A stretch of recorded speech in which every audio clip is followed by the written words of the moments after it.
Hello, everyone. Welcome to the Pro Crastinators podcast for another exciting week. We got me, Ben Saint. We got Digi. Say hello, Digi. Hey. We got Gibbon Take. Hey. And we got our special guest this week is Murrlogic, who you might know as Wonder Bread Guy. The guy who makes the pictures, who commissions all the pictures of blonde women with Wonder Bread doing deforestation. Eleazar, pause the video and show a cascade of those images going across the screen set to yakety sax now.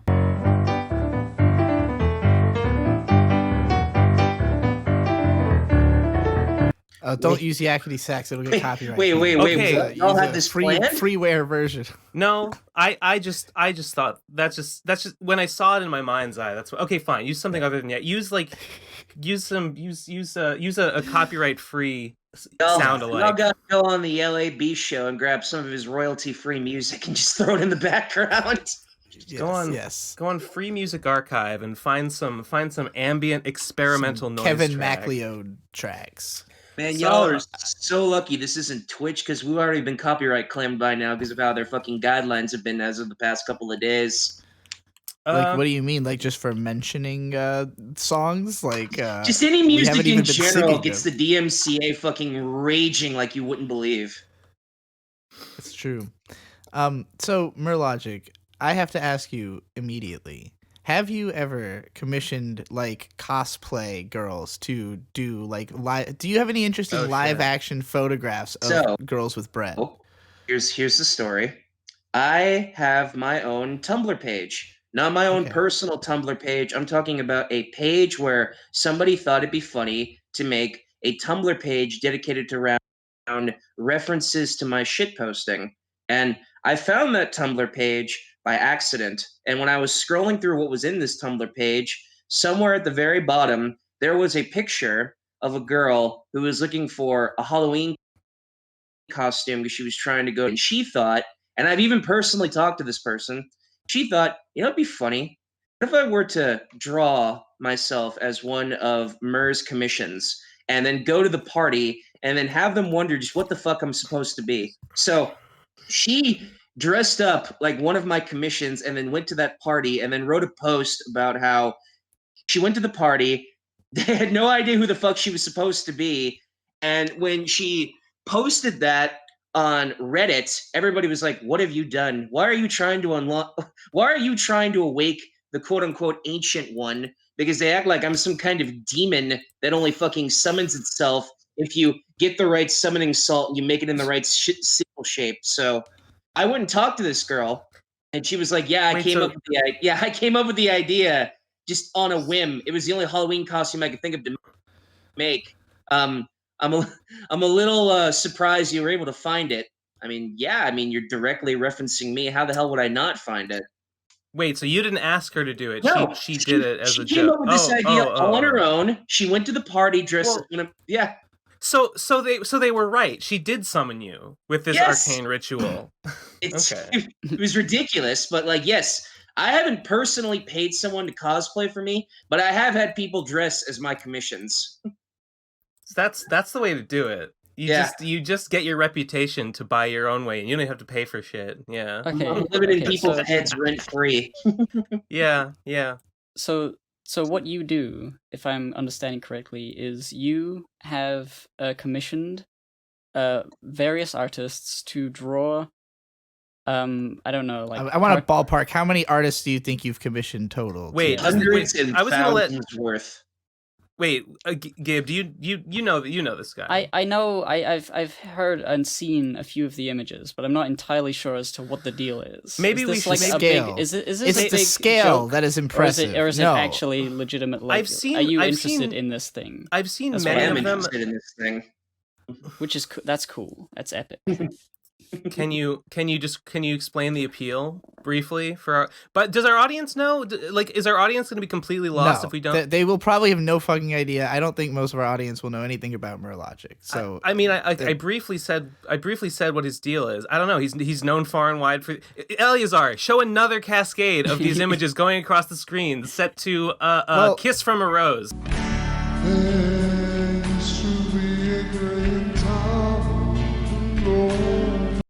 I mean, the What? images themselves may be famous, but I've heard him talk about what. I have heard you talk about what is the appeal. I am interested in you talking about it again. If you could explain to these guys.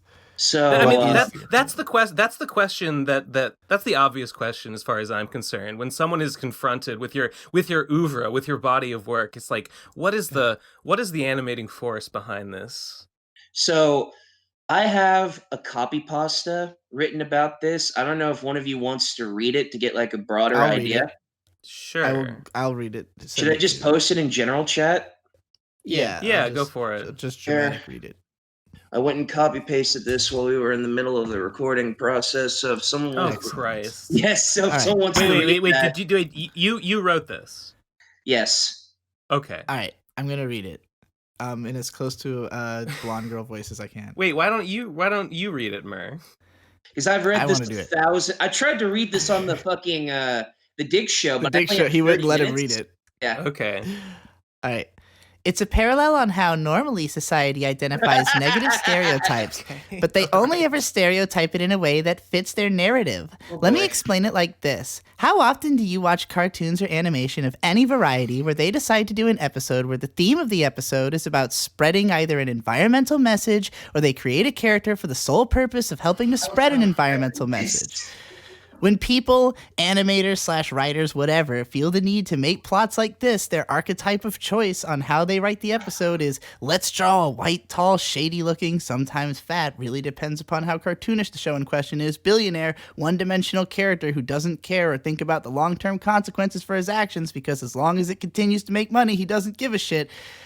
They have been making this one type of character in the industry for years. I am so sick of seeing characters like this, not because it's a bad character type, but because it's demonized to where people start to think, man, why would they even draw a female equivalent to a character like this? It just doesn't exist. And yeah, it's hard how in the real world you need to really think about it if such a character like this could ever exist in the real world, which is probably why it is so easy to make a character like they have been making for what feels like forever now in the cartoon world, because that one character can represent either one type of character that fits that narrative or a whole group of people that could fit that narrative. I'm just saying we live in a world where a female equivalent of this character I am describing is very rarely seen, so I wanted to bring more attention to this fact by making more of them. So what I'm getting out of this is like more female evil billionaires. Yes, queen representation. Yes. Okay. You know what's funny? So, Before I got my DeviantArt nuked, I had an instance where, like, you've all seen that one Tumblr post, that one Tumblr user going thermonuclear. You know, that one infamous post that everyone knows me for. I'm not sure if I do or not, to be honest. But go on. It's the one where it goes like, "Part of me believes." It doesn't ring a bell. Can we show it on screen? I don't know. All right, so there is a Tumblr user. I'm not gonna, tell her your name because everybody can probably just look her up on her own. But like this Tumblr user, she's a commission artist, and here's the thing: I ask hundreds upon thousands of commission artists by the hour every day. So eventually, after a while, I tend to just forget how many people I ask commissions for, and I'm guessing at one point she just kind of fell into that circle of people, and she got so ass ravaged beyond all fucking comprehension that I asked her very generically if she could draw me commissions, that she went on to this fucking, typical Tumblr shit show of a rant that everybody has read and everybody knows me for. And to take it a step further, she went on my DeviantArt and she complained about how she didn't like the art that was on my DeviantArt. But here's the thing. The reason why she hated all of the art on my DeviantArt wasn't because of the one thing I thought it'd be. Because if you're a Tumblr user who's absolutely fucking obsessed with wanting to push women empowerment, you're going to look at my art and thinking, oh my god, look at all this sexist content. I'm so disgusted. My Puritan eyes can't handle it. No, that wasn't why she was angry. You want to know why she was angry? Mm-hmm. And I shit you not, this is a direct quote from her. I don't Okay. like any of Mur's art because all of the characters are white.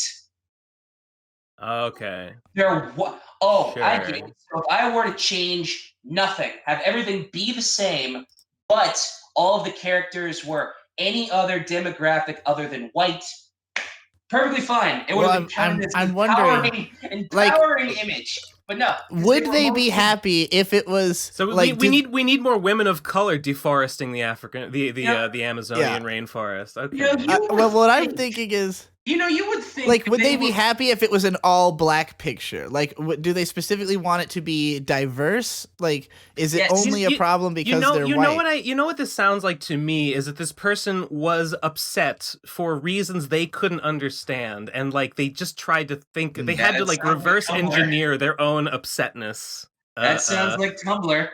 Yeah. That's the thing of like, what is it? What is it that bothers me? What is it that bothers me? White. Okay, yeah. That sounds what right you should like when I look at the collage of art, and it's fascinating to me that there is so much like consistency and through line in the tonality of them between all these different artists. But like it's like it's so specific that when I see it, I think, well, obviously this is something that one person cares about more than anything in the universe. And having heard you talk about it, that is absolutely true.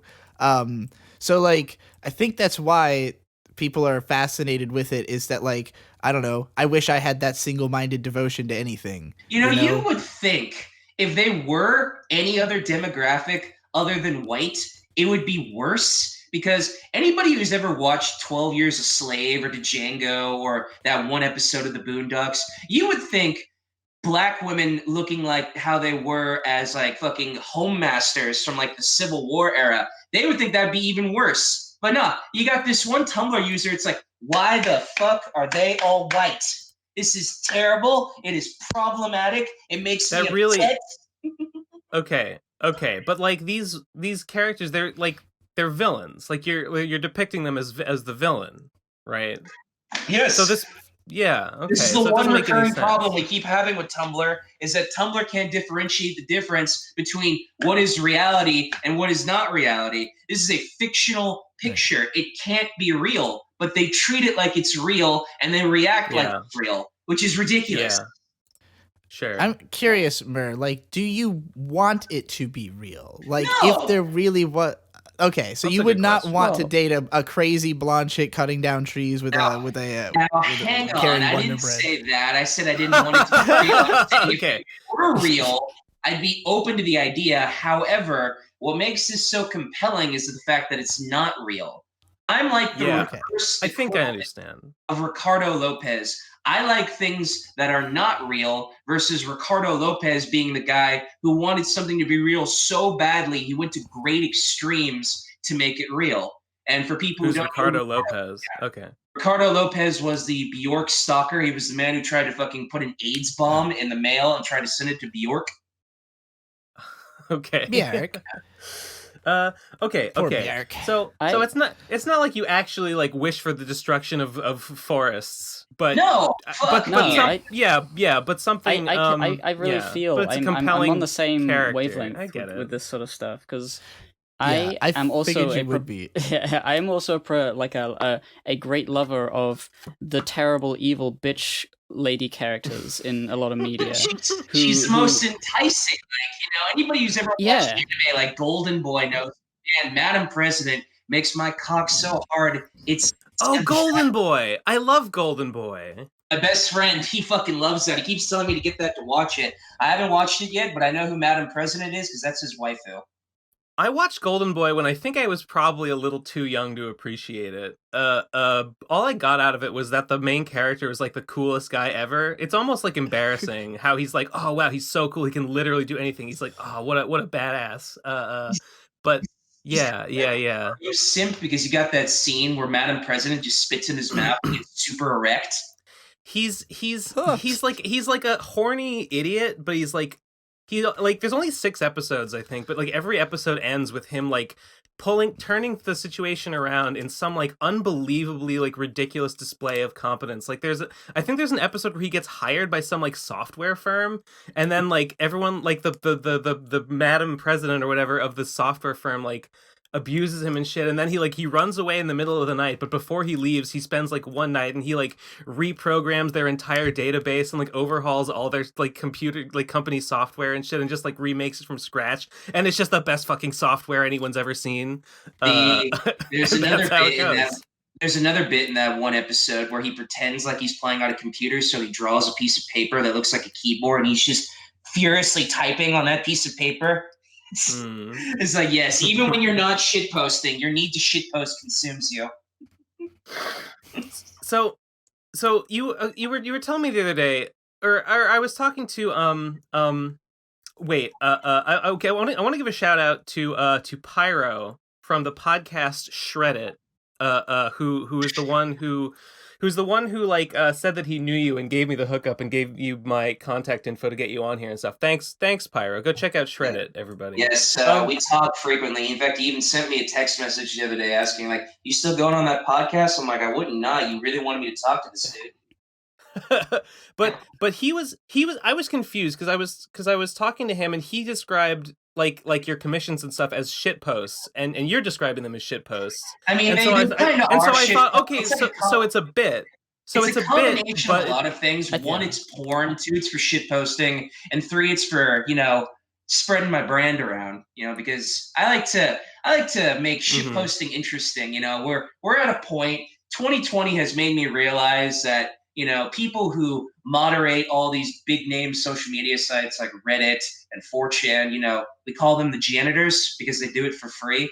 They're getting real tired of shit posting. They don't like it. They want everything to be like in this contained little box where everything is no fun allowed. And if there are any people having fun at any time, you're done. You can't have any fun anywhere at any time. That's why I've been banned practically everywhere now. The only places I haven't been banned from now are Twitter and Discord. And that's half the reason why I want to go back on the Dick Show, because I want to feed into Dick's point about how we're becoming more and more Orwellian by the day because the U.S. government literally cannot fucking help themselves. Ever since shelter in place, the government has been forming a massive fucking stiffy in their pants, finally getting to have their Orwellian wet dream come true, and they're so close. But can you elaborate? Interrupting that, and it's pissing them off. Can you elaborate on the Orwellian state? All right, so how about just the concept of shadow banning in general? Like, if you ban someone, they can't go back for a couple of days. If you IP ban someone, you're done. Like, unless you have some IP like altering software like NordVPN, like you're essentially done.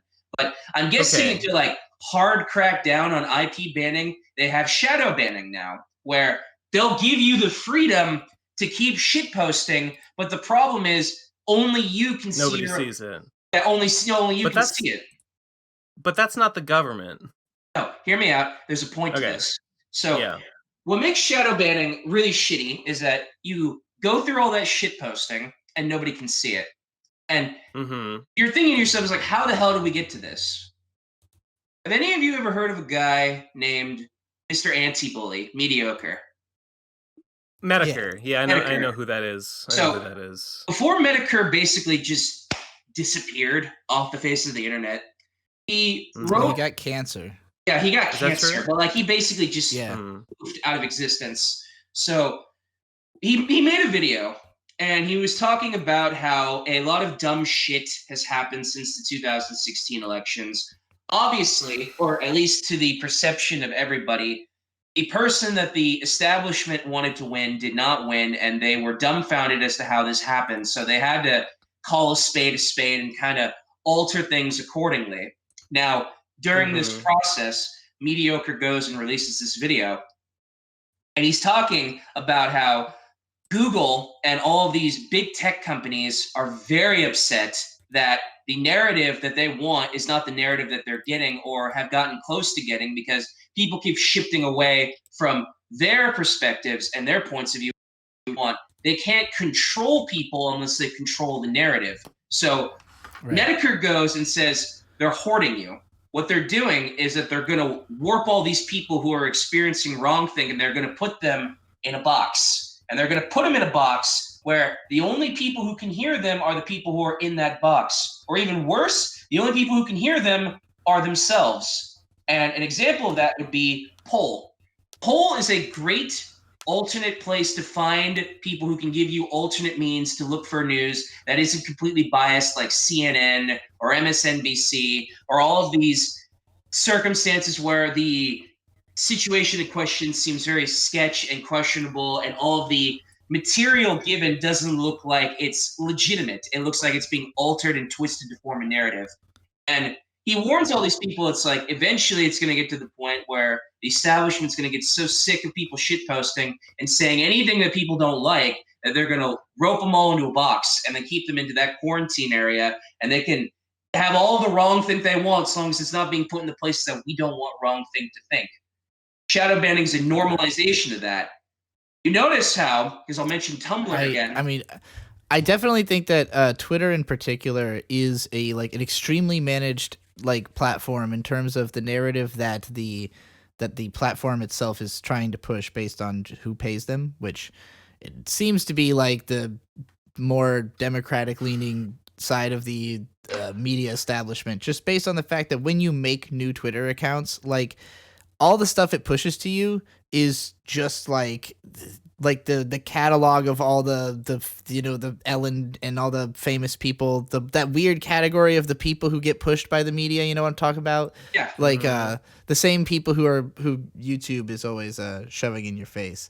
And it's fascinating because it's not that there isn't a huge presence of the exact opposite opinions and everything going on Twitter, but there is an effort in the part of the algorithm to push the I don't want to say left wing because it's what's the word I'm looking for? Just Democrat, I guess. It's liberal? just push Biden to president currently is what the when you look at what the sidebar is on Twitter, it's it's not representative of what is being tweeted about. It's representative of what Twitter wants you to think is happening today. Yeah. You know, I mean, sure. Is that I don't know. For all I know, Twitter could be a big neoliberal shill or whatever. Could be all about Biden. Maybe Jack is Sue just thinks mommy cop Mala is really hot. I don't fucking know. I think they just get money from there because Twitter how? doesn't Twitter makes no money. Twitter doesn't. They keep increasing the amount of ad shit on there, and now they're doing fleets to, I don't know, get people to use it more. I don't know how that even pushes ads, but Twitter was making less and less money year after year, and I have to assume that it's more powerful for its ability to inform or create narratives in society. So much of what is taken very seriously on Twitter as things happening that matter a whole lot don't seem to really, when you actually go outside and look at what's happening sometimes, I mean, of course, the huge swaths of Twitter are owned by BTS stans and stuff Right. like that. Yeah, of course everything that's important on Twitter isn't important in the real world. Most things on the internet don't matter in the real world. Right, but a lot of it looks like it does. Things are super important on Twitter for one day, and then everyone forgets about them. But they affect the way that people. Yeah. They affect people's the way that people compound their narrative about their personal politics. I think that. Sure. I think it is being used the idea of putting some of obviously Twitter doesn't want to kick Republicans off of its platform. That would be preposterous. That would be a lot of the population. But it's not that they're even necessarily suppressing them or making it impossible for them to communicate with each other or link or anything like that. If I follow a bunch of accounts of one type, I'm going to get recommended everybody who those people follow because it's based on who they follow, not based on what they say or what they do. But Twitter does shadow categorize you. There's proof of this idea that they have all these tags that they put on users or posts who have been flagged for saying certain things, and they do put you in boxes. They do try to if they identify you as somebody who they don't want to have their if you push voice against out the narrative. there. Right. And it's not even that it's a right versus left thing. It's just whatever Twitter wants whatever they're in service of. I don't know who's at the heart of that. Who crafts that. I'm sure this is true. I'm sure that's true. This is what happens when a company has a monopoly on a certain kind of information. Yeah, of course they're going to use that to. That's a great way of putting it. Ben. Yeah. Let me add to your point there. When you mentioned how a company is using money to enforce said agenda, do you remember a while ago when basically the entire world had like the biggest thermonuclear shit bit possible because some fucking Pajit or whatever working at the White House was pushing I don't know what that means. Or just it doesn't really matter. Just some fucker who wanted to push the not the FCC, the net neutrality thing. And people were complaining nonstop about how they were worried with this net neutrality bill that the internet was going to focus more on abiding by the whims of what corporations want versus what the natural user would want. Like there were all these like reports about people talking about how like if you want to go on a site that the internet doesn't want you to see, like, they'll let you go on it, but they'll make it a pain in the ass for you to one, find the site in the algorithm, and two, like it'll take way too long for you to actually get on the site versus how it's I remember I remember the thing about net neutrality. Yeah, that's basically what you're talking about. They were trying to make it seem like, unless you're like a billionaire or you have like a lot of money to spend on like ads and all that shit, they were going to make the internet more convenient for them and inconvenient for everybody else, because they can't financially compete with that. That's namely what you're talking about. Yeah. Well, yeah. I mean, the goal was to make it possible for certain groups and individuals, certain companies to further monopolize the internet because net neutrality right now means that everyone that uses. I'm not an expert, but my understanding is that it means that everybody gets access to the same bandwidth. Versus if we remove net neutrality, then like Twitter or Facebook or whatever could basically buy access to the good internet, and everyone else would be left with the scraps of bandwidth that were left over. Fucking basically vile. How could anybody fucking not see that as like just let me have my Orwellian wet dream. I'm about to coom. I'm so sick of edging. I want it now. I want to be like China. It's obviously bad and evil, but because politics are controlled by money and moneyed interests, it can still make it to the highest court in the land or whatever. Because people with right, power like, want it. They've lied in their bed. They know what they want. They know what they're doing. Mm-hmm. Yeah, it's fucking awful. I hate it so much. Sure. Okay, I don't even remember what the question was that led us down this. I've been looking avenue. at Pacifica Northwest. She's one of my favorites. Who? Pacifica Northwest from Gravity Falls. The one of two characters that I remember. Oh, yeah. Oh, right, blonde. Sure. Okay. Yeah. Cool. I like these images. They speak to me. I think like you were saying it was a shitpost, but it was also kind of a real thing. I think the quantity of it is the shitpost. Like the fact that you've done so many of them, and all of them were made by me. Like it was like the opposite of like when Wendy got popular as a character, and like Wendy made like a fucking boatload of like ad traffic because people kept drawing porn of their mascot, and they couldn't have been happier because people were going to Wendy's more often. Oh! I thought you meant Wendy from Gravity Falls. No. Yeah. Okay. No, I knew what he meant. Okay, I just want to. Can you? How long have you been doing this? How many images do you think you've commissioned? How many do you do in a month? Like how much have you spent on this versus like how much do you spend in a month? Well, Ben, I should specify the fetish itself started when I was 3 years old, but the commission started around 2012. Can you tell us about how the fetish started? So. One of you has been on the Dick Show, so you already know this story. But for the sake of repeating it, for our audience's benefit, when I went on the Dick Show, I was talking about how I was watching Dexter's Laboratory one day, and an episode showed up, and it was basically the start of how my destruction fetish essentially came to be. So the episode was called The Old Switcherooms. It's about how Dexter's dad came back from a bowling tournament. He got first prize for being the best bowler out of everybody there. And when Dee Dee and Dexter are running around in the hallway, you know, just being stupid kids. They knock over the trophy and they break the trophy. And Dexter's dad gets really, really mad. And instead of I do remember this episode. and instead of grounding both his kids, he turns them. It's like, you know what? I've got a more creative idea for a punishment. Since you both broke my trophy, Dexter, you're going to be spending the rest of the night in Dee Dee's room. And Dee Dee, you're going to be spending the rest of the night in Dexter's room. And Dexter, if you leave Dee Dee's room at all, any time throughout the night, you're sleeping in the doghouse. And the dog is going to go sleep in your room. So, so Dexter is who would sleep in Dee Dee's room. That would mean that if that would mean that if Dee Dee can somehow get Dexter to leave her room, then the dog goes to Dexter's room, and by default, Dee Dee would go back to her room. So I could see mind games developing out of this. So I would think that Dexter would rather have the dog in the lab than Dee Dee, who he thinks is going to destroy it. Absolutely. Well, not the lab, his room, because there's secret access to the lab. But Dee Dee might know how to access the lab from his room. In fact, she definitely does. Okay, which book it is to open up the fucking bookshelf. But Dexter's sitting in Dee Dee's room. He's having a panic attack. He's envisioning like all the horrible things Dee Dee could be doing to his fucking lab right now. And anytime he hears a strange noise, he presumes that it's Dee Dee destroying his lab in the other room. Like he hears like a fucking clock going in Dee Dee's room, and he just presumes it's Dee Dee like taking a sledgehammer and just destroying everything in sight because there's like nothing stopping her from just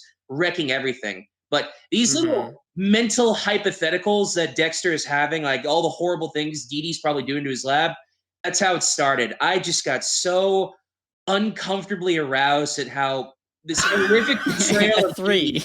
I just like, I'm impressed by your ability to recognize arousal at age 3. Yep, that's how it started. I don't get it. But I guess why should I expect to? Okay. Yeah. Okay. So all right. So then, Ben so is how too did you much of get? a Puritan for me? I feel like he's been spending too much time at Catholic school. It's like, the I world just- is so I covered just- in sin right now. I don't understand what's hot about He the is thought Ben that Saint. someone is breaking your shit. And you know, it's like- the powerlessness. It's I think right. Oh. It's the someone else is like taking over like. So like would you destroying describe the this as entire a world like is is like this a it's scary, masochist? but in a strange way, like the Ben wires get seems crossed and the kind of scary guy things who's become only really into arousing. hand-holding and quiet missionary for the purpose of procreation. I don't understand. What you're describing is not like filthy. It's just baffling. Wait, Murrlogic, would you Makes it consider great. this a would you consider this a masochistic fetish on your Yes, definitely. part? Okay. Okay. Sure. I Like, mean, is it- like as is it as sort a of person like- who I can doesn't want the recognize- world to be destroyed, seeing I the can- world be destroyed by a hot lady is like, oh no, but also Oh, I get it. So if it's There you go, come deforestation, on. it's like it's not like just your shit. It's all of humanity's shit being Well, destroyed. It's like she's here's a sucking way all of- of humanity out of what should be ours. I've Our natural had one resources. person try to explain this as like, does he just have a fetish for Karens? And I laughed for like 5 minutes when someone recommended that. Ugh, maybe. I think a part of it is so as speaking as a masochist, like it's part As a of the masochist. it's like you like you said, well, Gibbon said like there's a helplessness aspect, right? Like you want to be like in a position of I don't have to have control of the situation because I can't, and so like as a woman, it's very easy to achieve this by just having a man who's bigger than you, like hold you down. But like as a guy, how does a woman have any kind of like power over you? Like she can't unless she's stronger than you. She cannot physically overpower you, which is, most women are not stronger than most men. But they can dominate your wallet and fuck up your life by like spending all your money and fucking destroying tearing the down world. all the trees. Yeah. and Okay.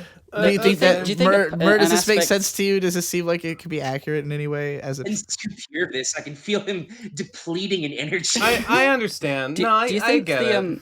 Do you think the Wonder Bread aspect is also like a power dynamic? Because it's like, oh, mom goes and gets the Wonder Bread when she's shopping, and like mother No, is I like believe- in I a believe position of Verse power. said that- money, you're almost on target, but there's actually another story in relation to that. And I don't know if anybody's heard this unless you've been on the Dick Show, and I'm more than happy to share that story with you. Yeah, please. Please do. So, if Ben hasn't had a stroke right now, he might after this.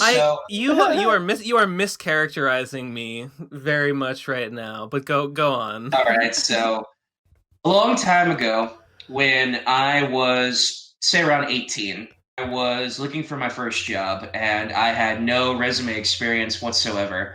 I went over to a place called Petaluma People Services Center, all the way up in Petaluma, and the organization that I'm talking about is kind of like one half psychiatric place, one half unemployment office. So I went over there and nice. It's a good combo. It's a good That's combo. solid. It helps all the people learn about their feelings and then get back up on their feet. And Sure. I go over there and I'm asking my therapist, it's like, I really need to get a job. I need to start making some money.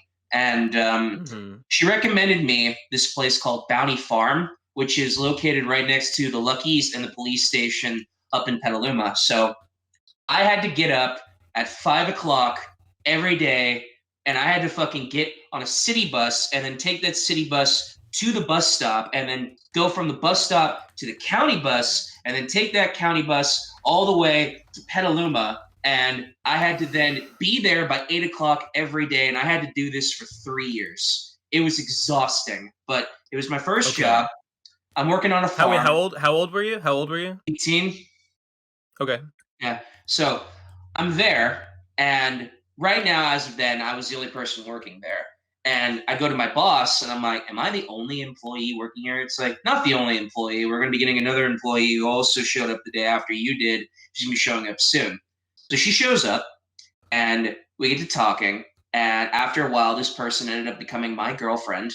And it didn't last. But the process wasn't like just instantaneous, boom, you're my girlfriend now. It was a long, long, long process. Like anybody who's ever watched like any of those really shitty, soapy, opera kind of shows like 90210 or any of those kind of shows, like, it was the build to that. It's like we had to have a long-lasting friendship. A bunch of dumb shit involving other relationship shit had to happen. And eventually she just turned to me and she was like, You want a shot? Like, do you want to be my boyfriend, see what it's like? I'm like, I'm more than willing to try. And we were in a relationship. Well, I should say we were in a friendship for years, but our actual relationship, serious relationship, lasted 2 days. And it was the longest 2 days of my life. That 2 days felt like 2 years. So that's the funniest shit I ever heard. Yeah. So we're going on our first date, and I have this all planned out. First, we're gonna go get Chinese food. So we went to this old place that doesn't exist anymore called Gary Chu's, and we go there. And is that like a Sonichu, like original character? Yeah, obviously, Chris Chan came out in a winter outfit. It's like, may I recommend the Gary Chu? Yeah. So we go to Gary Chu's, and it's already not going the way I want it to go. She's talking about how she wants to get drunk. And I'm like, it's like 1 o'clock in the afternoon, and you're talking about wanting to get blitzed. So were you guys even old enough to drink? I wasn't old enough to drink, but like she was 21 when I met her. So I'm 18. Okay. She's 21. I see. We go to Gary Chu's. We have our food. She wants to drink. And then I skip to the next part of the date, which is where we went to go see a movie. We went to go see. This is making me want to drink.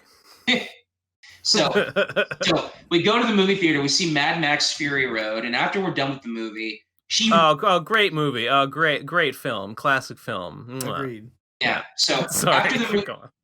After the movie is done, she wants to go home and she really wants to drink. So we get on the bus, and we're going on our way home, and here's the problem.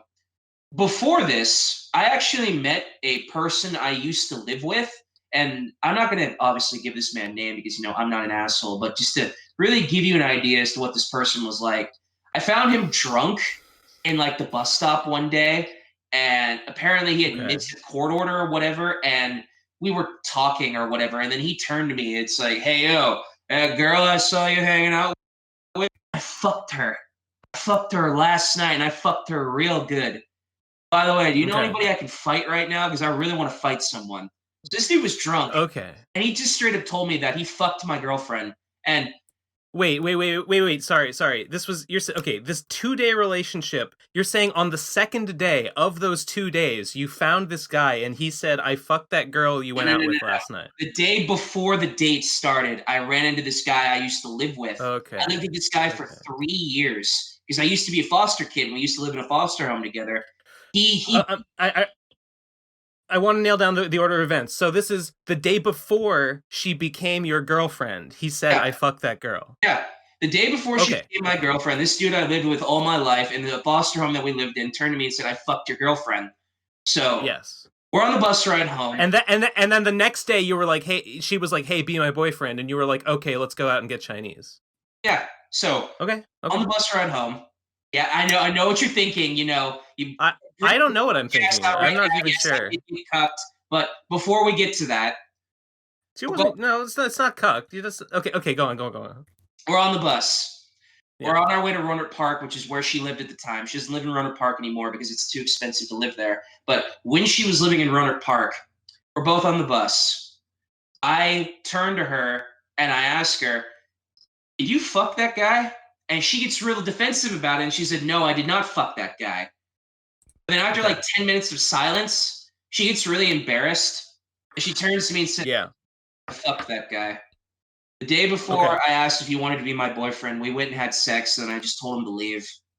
So, wow, okay. Yeah, so he was telling me the whole truth. Okay. Yeah, she admitted to it, and this is where it gets really depressing really fast. So when we get off the bus, the first thing we do is we go into Safeway, and she buys 2 12-packs of IPA Lagunitas beer. And if any of you have ever drank an IPA, it is the shittiest beer ever. You know, is it?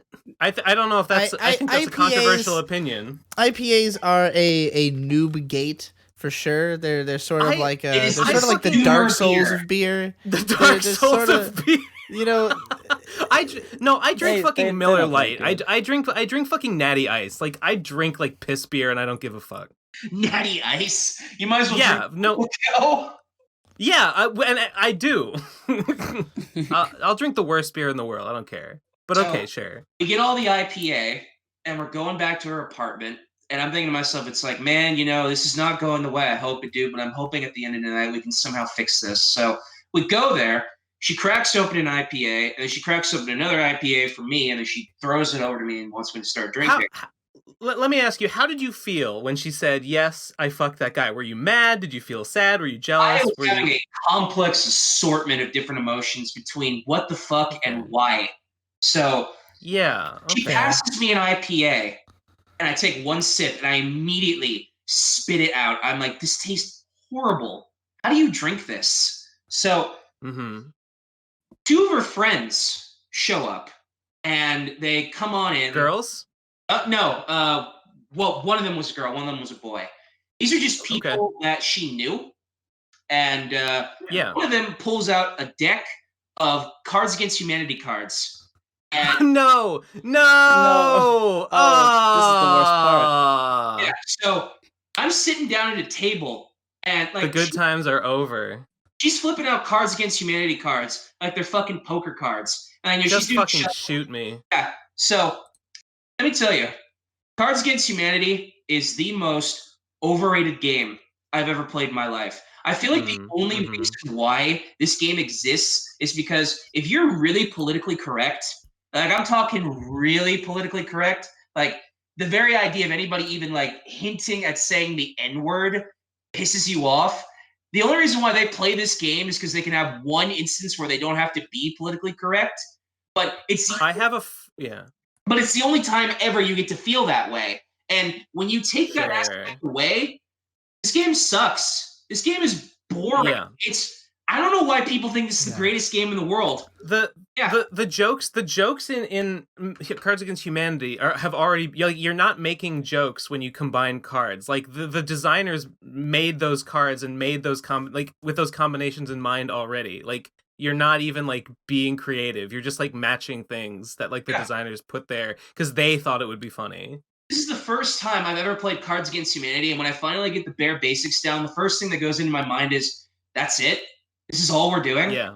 Who fucking would care about a game like this? People just want to say naughty words. It's the only reason why they're playing this game. Yeah. Fucking ridiculous. Like, there's no enjoyment out of this game. Again, even what little enjoyment you can get out of this game, it's boring. I'd rather be doing literally anything else right now other than playing Cards Against Humanity. So she's passing out IPAs. She's flipping out these Cards Against Humanity cards. After like 10 minutes of this, I'm like, I don't want to play anymore. Like, my date is already ruined. I couldn't, like, Absolutely. I just wanted to go out to get Chinese food. I wanted to go out and see a movie. And I just wanted to have a quiet night with her. I instead have her complaining about how she wants to go get drunk. And then when she leaves the movie theater, she wants to go get really drunk. Go to Safeway, we get a bunch of things to help her get drunk. We go to her house, and eventually her friends just finally leave. But we go in, and her room has one futon. Now, this is not like a king-size Alaskan bed. No, it's like a regular futon. It's like the kind of futon you see in those slice-of-life Japanese animes where it's an apartment for one, you sleep on a futon, this is what you sleep on. This futon was very clearly made for her body type because it perfectly fits how proportional she is to the bed. So she goes and gets a small tube TV and a DVD player. And what she does is she grabs a random movie off of her DVD case, and the movie she grabs is Howl's Moving Castle. And she puts Howl's Moving Castle in the DVD player and starts playing the movie. Now, you've heard of Netflix and chill, right? Of course. We don't have Netflix. I assume that's what we're trying to. That's what. We don't have Netflix, so in order to stimulate Netflix and chill, she grabbed a DVD, put it in, and just put it on as ambient noise. That's just what we did before Netflix. Like, it was movie and chill. Yeah. So she pops in Howl's Moving Castle, which is her favorite movie next to Princess Mononoke. So so she puts this movie in, and she wants to have me cuddle her on the futon. Since I mentioned before that this futon is clearly only made for one person, imagine my fat fucking frame pushing this scrawny girl off of her futon. So I am back first against the wall, in a lying down. I'm almost like in a fetal position, and my back is essentially touching the wall because I want to have her have enough room on her futon so we can cuddle. But if I eat up too much room for what I think is proportional for me, I'll end up pushing her off the bed. So it's impossible for this to be any less romantic if it tried. So she goes to me. She's like, all right, we're going to make this work. Cuddle me the best you can. And I want you to, touch my breasts. And I did. Right. So, of course. This was the first. Yeah, this was the first time ever. Describe the can situation. What? Oh, sure. What are tits like? Did they feel like Wonder Bread? Is this where this has been leading? This is where the story was going this entire time. All this buildup. This is the worst story I've ever heard. But this is even worse than Jesse's "How I Lost My Virginity" story. This was the longest and most pointless story I've ever heard. The funny thing is, I knew what the ending was at the start, and I just wanted to see how long the story could possibly go, and if any of it would be relevant to the ending at all. I touched your breasts for the first time. This is the first time ever I had touched a woman's breasts. They felt really soft, and I'm thinking to myself, what is the only thing I could think of that would represent what a woman's breasts feel like? I'm thinking, and the only thing that pops. Why were you thinking about that? Just touch the boob. Yeah, Just touch the boob. I've never touched breasts before. I'm thinking, what am I thinking of when I think of this texture? Red. It's the This is why you got dumped. This is why you got dumped. You think too much. Did you say that out loud? You say, "Oh, you have a very like bread-like breast." No, I didn't say that to her, but I thought about it after she told me to Okay. leave the following day. So, okay, I want to. Okay. So you touched the boobs, and was that it? No, there is more to that, but it's a bit more NSFW, and So did you fuck? so before that, she Just wrote a yes or list. no. Just yes or no. Did you fuck or not? We did, Well, but it wasn't like the way you thought. Like she wrote a list, and on that list was things that she said she would be open to doing and things she wouldn't be open to doing. When I asked her, okay. when I asked her, all right, what's your opinion of giving someone a BJ? And her opinion of that was, you only ever give BJs to people if they do something rewarding, like they got a promotion at work, they got an A+ That's at school. horseshit. Yeah, but that was her belief. That's pretty yikes. What's your opinion of anal? And she's like, no, I hate it. Only Catholic schoolgirls do that shit. It's painful. I got her, okay. So, okay. all right. I asked her, all right. So she's like, touch my breasts. And I touch her breasts, and they feel like Wonder Bread. Then she's like, all right, let's try kissing. I really enjoyed this part, but the problem is, again, like with touching someone's breasts, I've never kissed before. So our tongues are touching. And then after like 10 seconds of this, she pushed me back. It's like, have you never kissed anyone other than your mother before? I'm like, no. This girl seems like kind of a bitch. So yeah, for real. So she gets up and she's like, all right, I need to be perfectly real with you. I've done this so many times with multitude of different men. So I just want to know right now, are you a virgin? I'm like, you're my first.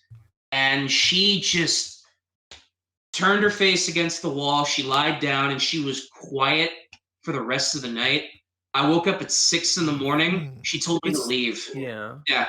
So you didn't fuck. You said you fucked. You didn't fuck. Yeah, it started that way. Okay. Wait. Go on. Then what happened next? She woke me up at 6 and she told me to leave. You said you fucked. Yeah, you said you fucked. Yeah, we did fuck. When in that story did you fuck? Right in the middle of the kissing part. Were you not paying attention?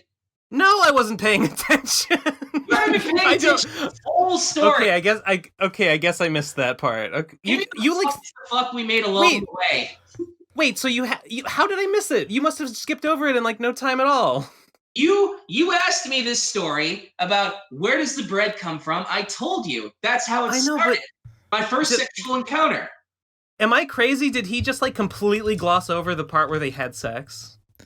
I don't remember you describing that you had sex. I remember you saying because that's not important. That's not that's what I asked. Okay. I wanted to know if you fucked. Yeah, we did, but that's not important. You're overthinking this. The point of this story is that this is where it started.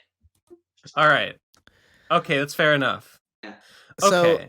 So you fucked, how long and then you kissed, ago was and then that? she realized that you No, they fucked while they were kissing, I think. Yes, there you go. Now you're getting it. But it was okay. Like you all act like, it's like a long process. It's not a long process. It's different for each person. Okay. Murrlogic, how long ago was this that you made this Wonder Bread discovery? 6 years ago, but like that was only when I wanted to start making commissions of it. I've had this fetish since I was 3 years old. Wait, stop. Well, not the Wonder Bread. You said part, the Wonder right? Bread thing happened when you were 18. Yes, but it's not just Wonder Bread. It's Wonder Bread, deforestation, and destruction. This fetish happened when I was 3. It only started more into what you see now when I started making commissions. Okay, well, I guess what I'm trying to understand is how long after discovering that boobs feel like Wonder Bread did you start commissioning art of Wonder Bread specifically? About 6 years. But 6 years between those two things? Yeah, so I broke up with my girlfriend, and I learned that boobs kind of feel like Wonder Bread, and that was kind of what started the whole commissioning process. So but how long after that happened did you commission your first work of art? Oh, after that? Oh, like the first week after I broke up with my girlfriend. Okay, so it's pretty much immediate. Like Had you already immediate, been okay. like regularly commissioning artwork before that? Yeah, I was regularly commissioning artwork, but it was unrelated to Wonder Bread. What was it? It was Was it deforestation and destruction, I assume. Yeah. Okay. So I understand. Okay, destruction happened. 3 years old, Dexter's lab. Wonder Bread, 18 years old, girlfriend. When did specifically the deforestation aspect? No, it just adds to that. You know, the destruction and the deforestation aspect is in the same category. That's been that way since '3. It's okay. Wait, okay, but the example you said, the Dexter's laboratory didn't involve deforestation. Yeah, I feel like that must have come into it at a certain point. You must have made a jump. There must have been a moment when you made a jump from, I like this destruction thing. Deforestation is like a particular instance of that is particularly compelling. And then it moved on to Captain Planet, and then it moved on to a number of different shows. I have reference guys for every part of my life. So you would say it spread. Would you say that it spread like wildfire through your enjoyment of media? No, you see, like the Australian bushfire of like 2020 was just a metaphor of what really happened. This episode of Dexter's Lab was like a lightning bolt that lit the dry brush underneath the dehydrated bog, the peat bogs of something. I don't know. What is the most you've spent on one commission of this? Let's see. I think it varies upon artist to artist, and it varies upon the scale of the project. I once paid $323 for porn of another commission artist's wife.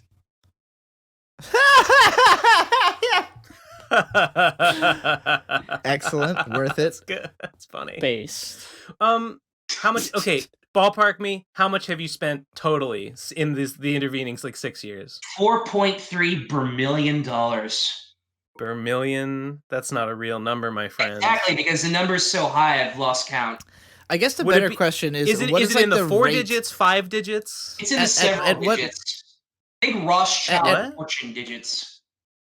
Murrlogic, at what rate would you say that you commission art for this? Like, how often? Not nearly to the degree that I would like to, because like everybody else during shelter in place, I am broke, and so are 50 million other people all over the United States. Right. Yeah. Right. Where do you post them? You post them around as a shit post. Where do you put them? I did post them on DeviantArt, and then I got shadow banned, and then I posted them on Reddit, and then I got shadow banned, and then I posted them on. Why did you get shadow banned from DeviantArt? Because the janitors fucking do it for free, and they shit their pants when they don't get their way. But what was the okay? I don't see anything bannable about just simply posting the images that you have commissioned. Homeboy, you don't get it. Janitors don't do their job correctly because they want to do their job correctly. They do it because it's the only amount of power they get in their life. This is why people make I guess. Yes. I think the question Ben's trying to ask is: were you banned for your image posting or for text posting, like for things you were saying? I want to know specifically what was the thing that was like, okay, this guy's out of here. It was both. I made fun of the janitors' waifus and their shit opinions and how they have no idea what the fuck they're doing. They're not enforcing. Wait, what? You made fun of the mod's wife. No. Both of the janitors have wives, but no, I didn't make fun of their. No, not their wives. Their waifus. They're 2D images. Oh. You were making fun of a mod's waifu. Yeah, and he got real mad and banned me. Wait, who was it? Who was the waifu? Who fucking cares? It was probably some shit waifu. I'm just... Okay, fine. What did you say? Tell me how the encounter went down. I said your waifu is shit. You have the shittiest taste in waifus ever. Hot pockets and asthma puffers. You just cannot handle the bants. But when you get blown the fuck out, you cry and then shit your pants. Yeah, and then you got banned. Yes. And that's basically the story how I get shadow banned on basically everywhere. I'm banned on Tumblr, Reddit, DeviantArt, and so it's that you specifically target mods. That's why you get banned. Is that you? No. I'm not targeting mods on purpose. They instigate this, and then it leads to me getting banned. I'm not looking for mods. They're looking for me. That's the problem. Well, now that you've got a reputation, I can kind of understand how they would at least find you. So that part makes sense. Fucking genius. They do it for free. They do. See, I would be confused because all of these images, they're like a strange fetish. and it's funny that there's so many of them, but like there's nothing offensive about them. So like Exactly. it wouldn't be a reason for any sort of ban. Social on media itself. sites are getting to the point where they just want everything to be a echo chamber hug box where everything is exactly they want it to be. They want control. They don't want fun posting. Sure. They don't want riveting discussion. They want control. You know, it just occurred to me. I don't know why this is something I never thought of. There's definitely people who would pay you to mod your stuff. So is it the companies that want control and an echo chamber that are banning you, or is it these like individual jannies that do it for free that are just exercising their individual power? The latter, but it's a bigger symptom of what's wrong with the internet right now. Everybody is getting banned for dumb reasons. I'm not complaining because I'm the only one getting banned. I'm complaining about how just everywhere. It's not even just Reddit. It's everywhere. People are getting banned for the dumbest shit because janitors who do it for free have this in their mind, like they're enforcing this new agenda they're being told to enforce. Or other people are just going off script because someone made fun of their waifu or something dumb and they got so fucking ass mad. They shat their pants, they shat blood, and they banned the person, and then he coomed in his pants because he thought he did something productive today. That is the janitor. He does it for free. Gotcha.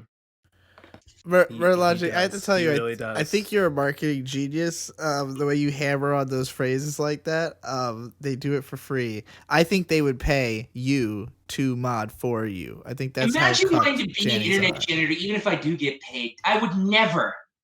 No, I'm not even saying that they would get paid. I'm saying that janitors would pay to do the job. Like they would pay to do it. They would pay DeviantArt or Discord or whatever. To be a mod. Sure, I'm sure. I think there are people who would pay to be a mod. When that one girl who went on my DeviantArt and complained about the art being all white, she went over to the DeviantArt mods and she was like, "Don't you think this counts as hate speech?" The DeviantArt moderators probably an okay. Sort of Sonic OCs and diaper fetish shit, and then they look at my art. It's like, huh. You're right. Now, yeah, I'm DeviantArt. Only Sonic here. I think it's funny. Now, obviously, it's funny that she's like, all I see is white people. This is hate speech. Like, that's pretty funny. But I'm just curious if that incident, did you reflect on it at all and be like, what if I did draw a black, colonizer, a black deforester? Yeah. What was your conclusion? That is when I drew Princess Marco from Star Versus, who's the only not. Well, technically that's not true. I don't even know who that is. Pretty Long from Star Versus. She's also not Princess Marco. Star Versus. Oh, okay, I see her. Sure. Okay. Her male. That is a boy. That's Yes. It's Princess Marco. Marco Diaz. It's the boy. It's the. I've never seen Star Versus, so I don't know who these people are. Okay, all right, gotcha. Okay, this is that's excellent. So Murrlogic, that ties into something I was going to ask you. Because at the beginning, I was asking if you'd ever paid anybody to like just cosplay and hold bread, and I happen to be planning to dye my hair blonde in about a week. So I'm wondering. Would you pay me? The business opportunity. Did you just straight up just push Ben to the side? It's like, all right, off camera, real quick. This is more. More important with me, like a payment plan. I gotta make it's gonna be hard. I'm gonna create myself a bit just to make some money. So. I don't even consider. I'm going to be blonde anyways, and I like eating Wonder Bread, so I would have no problem procuring that. And also, this. I mean, you just introduced me to the fact that there's like it's so hard to procure Wonder Bread in this economy. It's funny. I actually had someone on Reddit send me a DM before I got banned, and he was like, "Hey, I am a transitioning trap. If I were to make a sandwich and eat it, would you pay me to eat it?" I'm like. That depends how much you're willing to ask. It's like, if you were to just like give me $10 to like make a sandwich and eat it, would you get turned on and then pay me to do it? I'm like, I don't know. I mean, would you do it? And in the end, he didn't really do it, but he instigated the idea. He asked me, it's like, would I really? Well, I'm already dug deep into this hole, so I might consider it. Digi probably writing down notes right now. Yeah, I mean, whenever you can afford to pay for me to cosplay, just hit me up. Hit me up. I need money. Name a price. I know Yeah, it I mean- varies. You know, I pay depending upon quality. Okay. I mean, I guess I have to take other cosplay pics. I have to develop a portfolio first, I guess. You gotta I don't really I don't really have a portfolio of cosplay photos yet. We'll get there. I mean, I am an artist. I would be up for drawing a funny fucking deforestation Wonder Bread commission. I could preferably for free because I can't afford any Send- right now. That's another thing. my Half the reason why not I'm willing to wait. I'll play the long game. I'm gonna be blonde for a while, so DC's gonna be waiting. It's like any day now. I'm gonna be making bank. Yeah, my investment opportunity is well, gonna be actually, so perfect. I did want to ask you if it's not too much information. Like, how do you afford to pay for all this art? Like, what were you doing? Who anywhere is able to afford anything right now in shelter in place? I got one stimulus check, and you know it didn't last. Like we're all like on some kind. They gave us $1,200 and said "fuck you." So did you lose your job? Were you non-essential work or? No, I what was happened? already a neat before shelter in place. Now I'm like a super neat like during shelter in place. Like everybody. Well, how are you making money as a like how is it different now than it was then? Why can you not afford it anymore? The main difference then is, you know, if I have money, like I get it off like making tab money, or I do like various odd jobs. Because if I need a commission, I'm willing to, you know, do anything. Need a commission. Tab money? Yeah, you know, let's What's say somebody comes to me and they ask me, it's like, hey, yo, homie, I need a pack of cigarettes. Could you get me a pack of cigarettes and then I'll pay you back when I have money? I have one guy right now. Yeah. He owes me $110. And if you were to look at his tab, the only things that are on his tab right now are, and I quote, pizza rolls, chicken nuggets, hot Cheetos, Snapple. 110 bucks. Why don't they just buy it at the store? We're broke. They asked me to buy it for them, and they pay me back. Wait, so do they pay you back more than you like? Are you saying? Yeah, do you charge interest? I haven't really implemented an interest tab because I feel like if you implement interest, it only compels people to not want to pay it back. This doesn't make any sense. How this is not a money making scheme. No, wait, this is an Ouroboros. I'm confused. How do you get the money that you spend that ends up on their tab? So here's the thing. I'm not like Chris Chan where I'm spending money like it's out of style. I have money. I just don't spend it like a retard like Chris does. But where does it come from? It's just money I've saved up. Saved from where? I assume you just have a job. I haven't had a job in a while, and I sure shit don't have a job during shelter in place. Sure. Well, that's what I was saying. You did have a job before, though. Had a job. I've had multiple jobs. I'm also. Are you on unemployment since you lost your job due to for commissions? You should apply for unemployment if you lost your job due to COVID related. Oh, okay. All right, good. I kind of have to. Everybody is right now. Like, how else are you going to afford things? The government wants to be completely dependent on them right now. I don't know. I have at least one friend who like lost their job, like couldn't work anymore because of COVID, and they were like, yeah, well, I guess I just have no money now. And I'm like, did you apply for unemployment? You know, they have a clause in the CARES Act that says like if you lost your job due to COVID, you're entitled to free money for. They're like, I probably don't qualify. Nah, I'm not gonna do it. And I'm like, you're literally just throwing thousands of dollars away. You idiot. Your friend probably just heard about the stimulus check thing and thought, why doesn't the government just on my door and just give me money? I just want him to personally give me money. Yeah. I don't want to work of any kind. Yeah. It's I think probably it's like they're intimidated by the amount of, but like it's come on. There's like a whole bunch of money that is like for you. You should just like put in the paperwork to claim it. And it's not worth only it. that, I promise. I know people are complaining about how societal collapse will happen any day now, but literally as of right now, the Federal Reserve is printing trillions of dollars in money, but acting like giving people $1,000 a month is like too much for them to bear. Oh, the economy can't handle it. You poor people need to tighten your belt straps a bit more. Yeah, hell yeah, austerity boys. No, they're fucking bailing out airlines and banks and shit. But like, oh, giving people money. How are we gonna pay for it? How are we gonna pay for it? Healthcare? Hey, how are we gonna pay for it? Nah. Oh, Sorry, we need to fucking drone strike. middle-class We need to people. drone strike Yemen some more. Sorry, we can't afford you to You eat or lazy anything. middle class people not paying enough taxes for the poor people to not work. What were we talking about? I don't remember. Okay. I was just too busy thinking about how that other girl who just like cosplayed as a Wonder Bread girl should have gotten, like, I can't believe she didn't think to ask to get paid.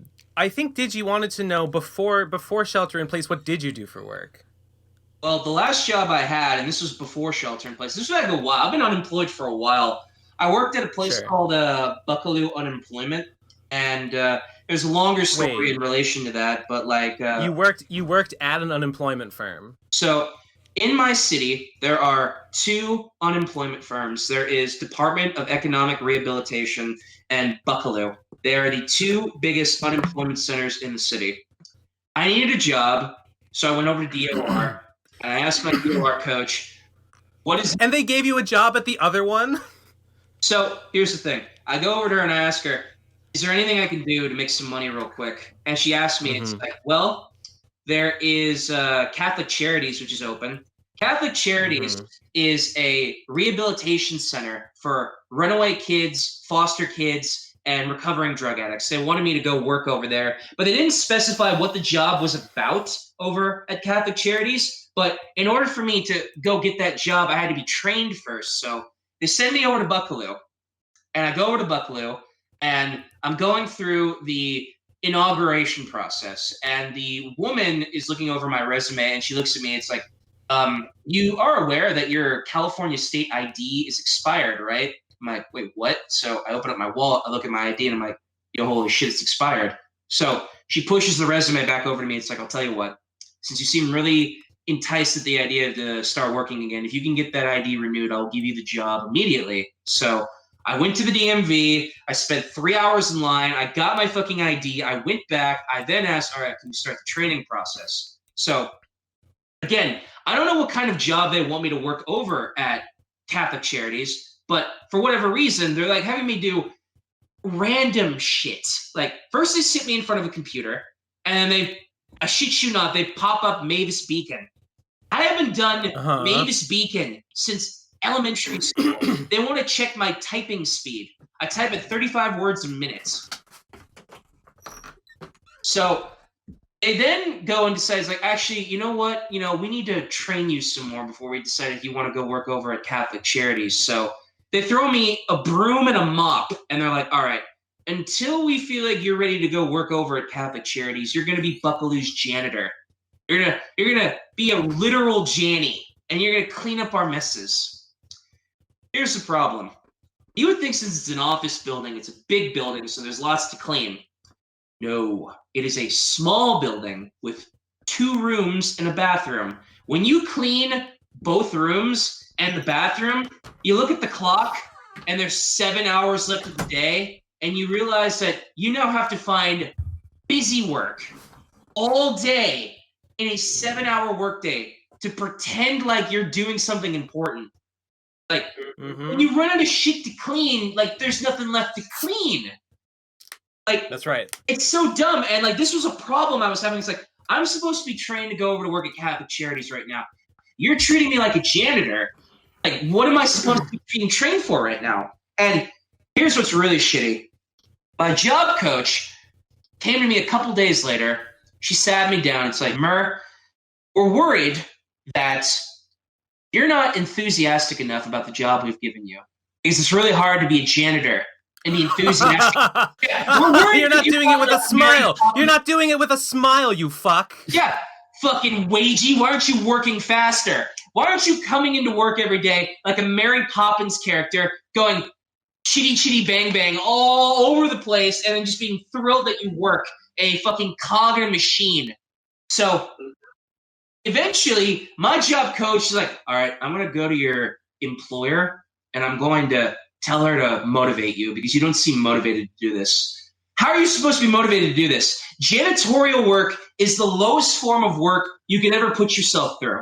Nobody, other than like people who are desperate and are from third world countries, because they're willing to take a pay cut just to come to America, just to do work like this, because they don't want to be in Mexico anymore.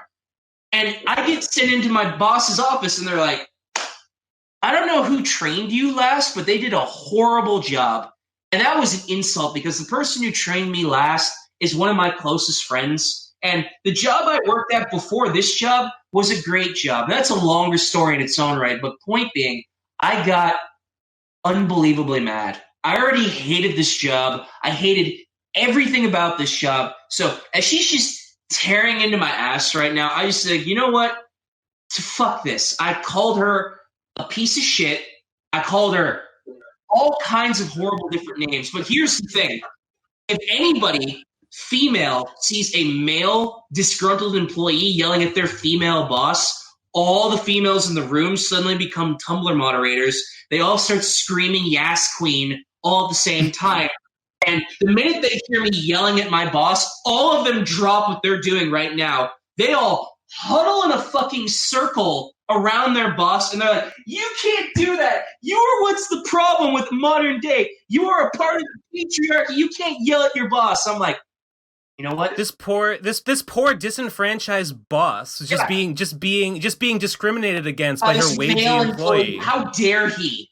Yeah, how dare he use his privilege in this way? I pushed my chair, I got up, I took my resume, I chucked it into the air, and I went over to Wingstop and I ate food, and then the following day... I'm so sorry. Wingstop is the worst. I'm so sorry, man. I had a bad day. I went over to Wingstop, I ate food, and then the following day we then had the Tubbs fire, which lasted for 10 days. Tubbs fire? The Tubbs fire was one of the worst fires to ever happen in the state of California, which is an understatement considering how we now have terrible fires every year. We had 5 back-to-back terrible fires this year during shelter in place. Yeah. I saw the red sky. Did you see that red sky thing going on up in like Northern Cali? Dude, it was so bad at one point that I thought India declared war and they fired a bunch of latrines into the air and they exploded because the sky was covered shit-colored brown. Gross. Gross is right. I couldn't breathe. Everything smelled bad. It was awful. Yikes. Well, so okay. So I guess that answers where your money came from? Yeah. What else? What else do we want to talk about? Anything you guys want. I'm open to talk about anything. You can ask me what Jeffrey Epstein killed himself. Why? Why did Jeffrey Epstein? Why would he do such a thing? He had so much to live for. I don't know. If you're a guy who has like a long fucking track record of raping and trafficking kids dating all the way back to the 60s, I would think like that'd be concern for somebody wanting to kill you. No, that's ridiculous. That's totally ridiculous. Never heard of. I'm sure billionaire people like the Rothschild family and George Soros would never put a hit on Epstein's head because he fucked everything up and now everything's all wrong and the trafficking networks just aren't working anymore. Clearly this was a suicide. We all know it was the Clintons though, right? We know that Mr. Epstein got on his second story bed. He said, "Look, I'm going to do a flip right now. I'm going to do a Matt Seidel fucking shooting star press," and then he fucking fallen down and broke his neck. That's clearly the narrative. Because believe him. Yeah. Well, good. Good for him. Yeah. I'm glad he lived his he lived his life to the fullest, raping children. Proud of my boy. Will make me proud of my boy Epstein. Hey, somebody fucking say something. My brain has been rendered smooth by this conversation. I don't have anything. Voicemail if you want. I guess we go into voicemail. We got a shitload of them, and we've already been going for an hour and 18 minutes. We have fewer than usual, but we have like a dozen or some. Mer, do you wanna hang out while we answer voicemails, or are these voicemails about me, or are they just about things in general? They are not about you. Nobody knows you're on until the episode comes out. So no, they're not about you specifically. So, are we just done here? Like, do you need me here anymore, or? I mean, if you want to stick around, then sure. if you nobody don't else has want any to, you don't Mur got discussion, I guess we'll go to voicemails. Unless, yeah, I don't know. You can. I had my most pressing question answered, which is, can I get paid to hold Wonder Bread in a picture? Can And I the be answer your is loving maybe in trap the future. waifu? I'm so into the idea.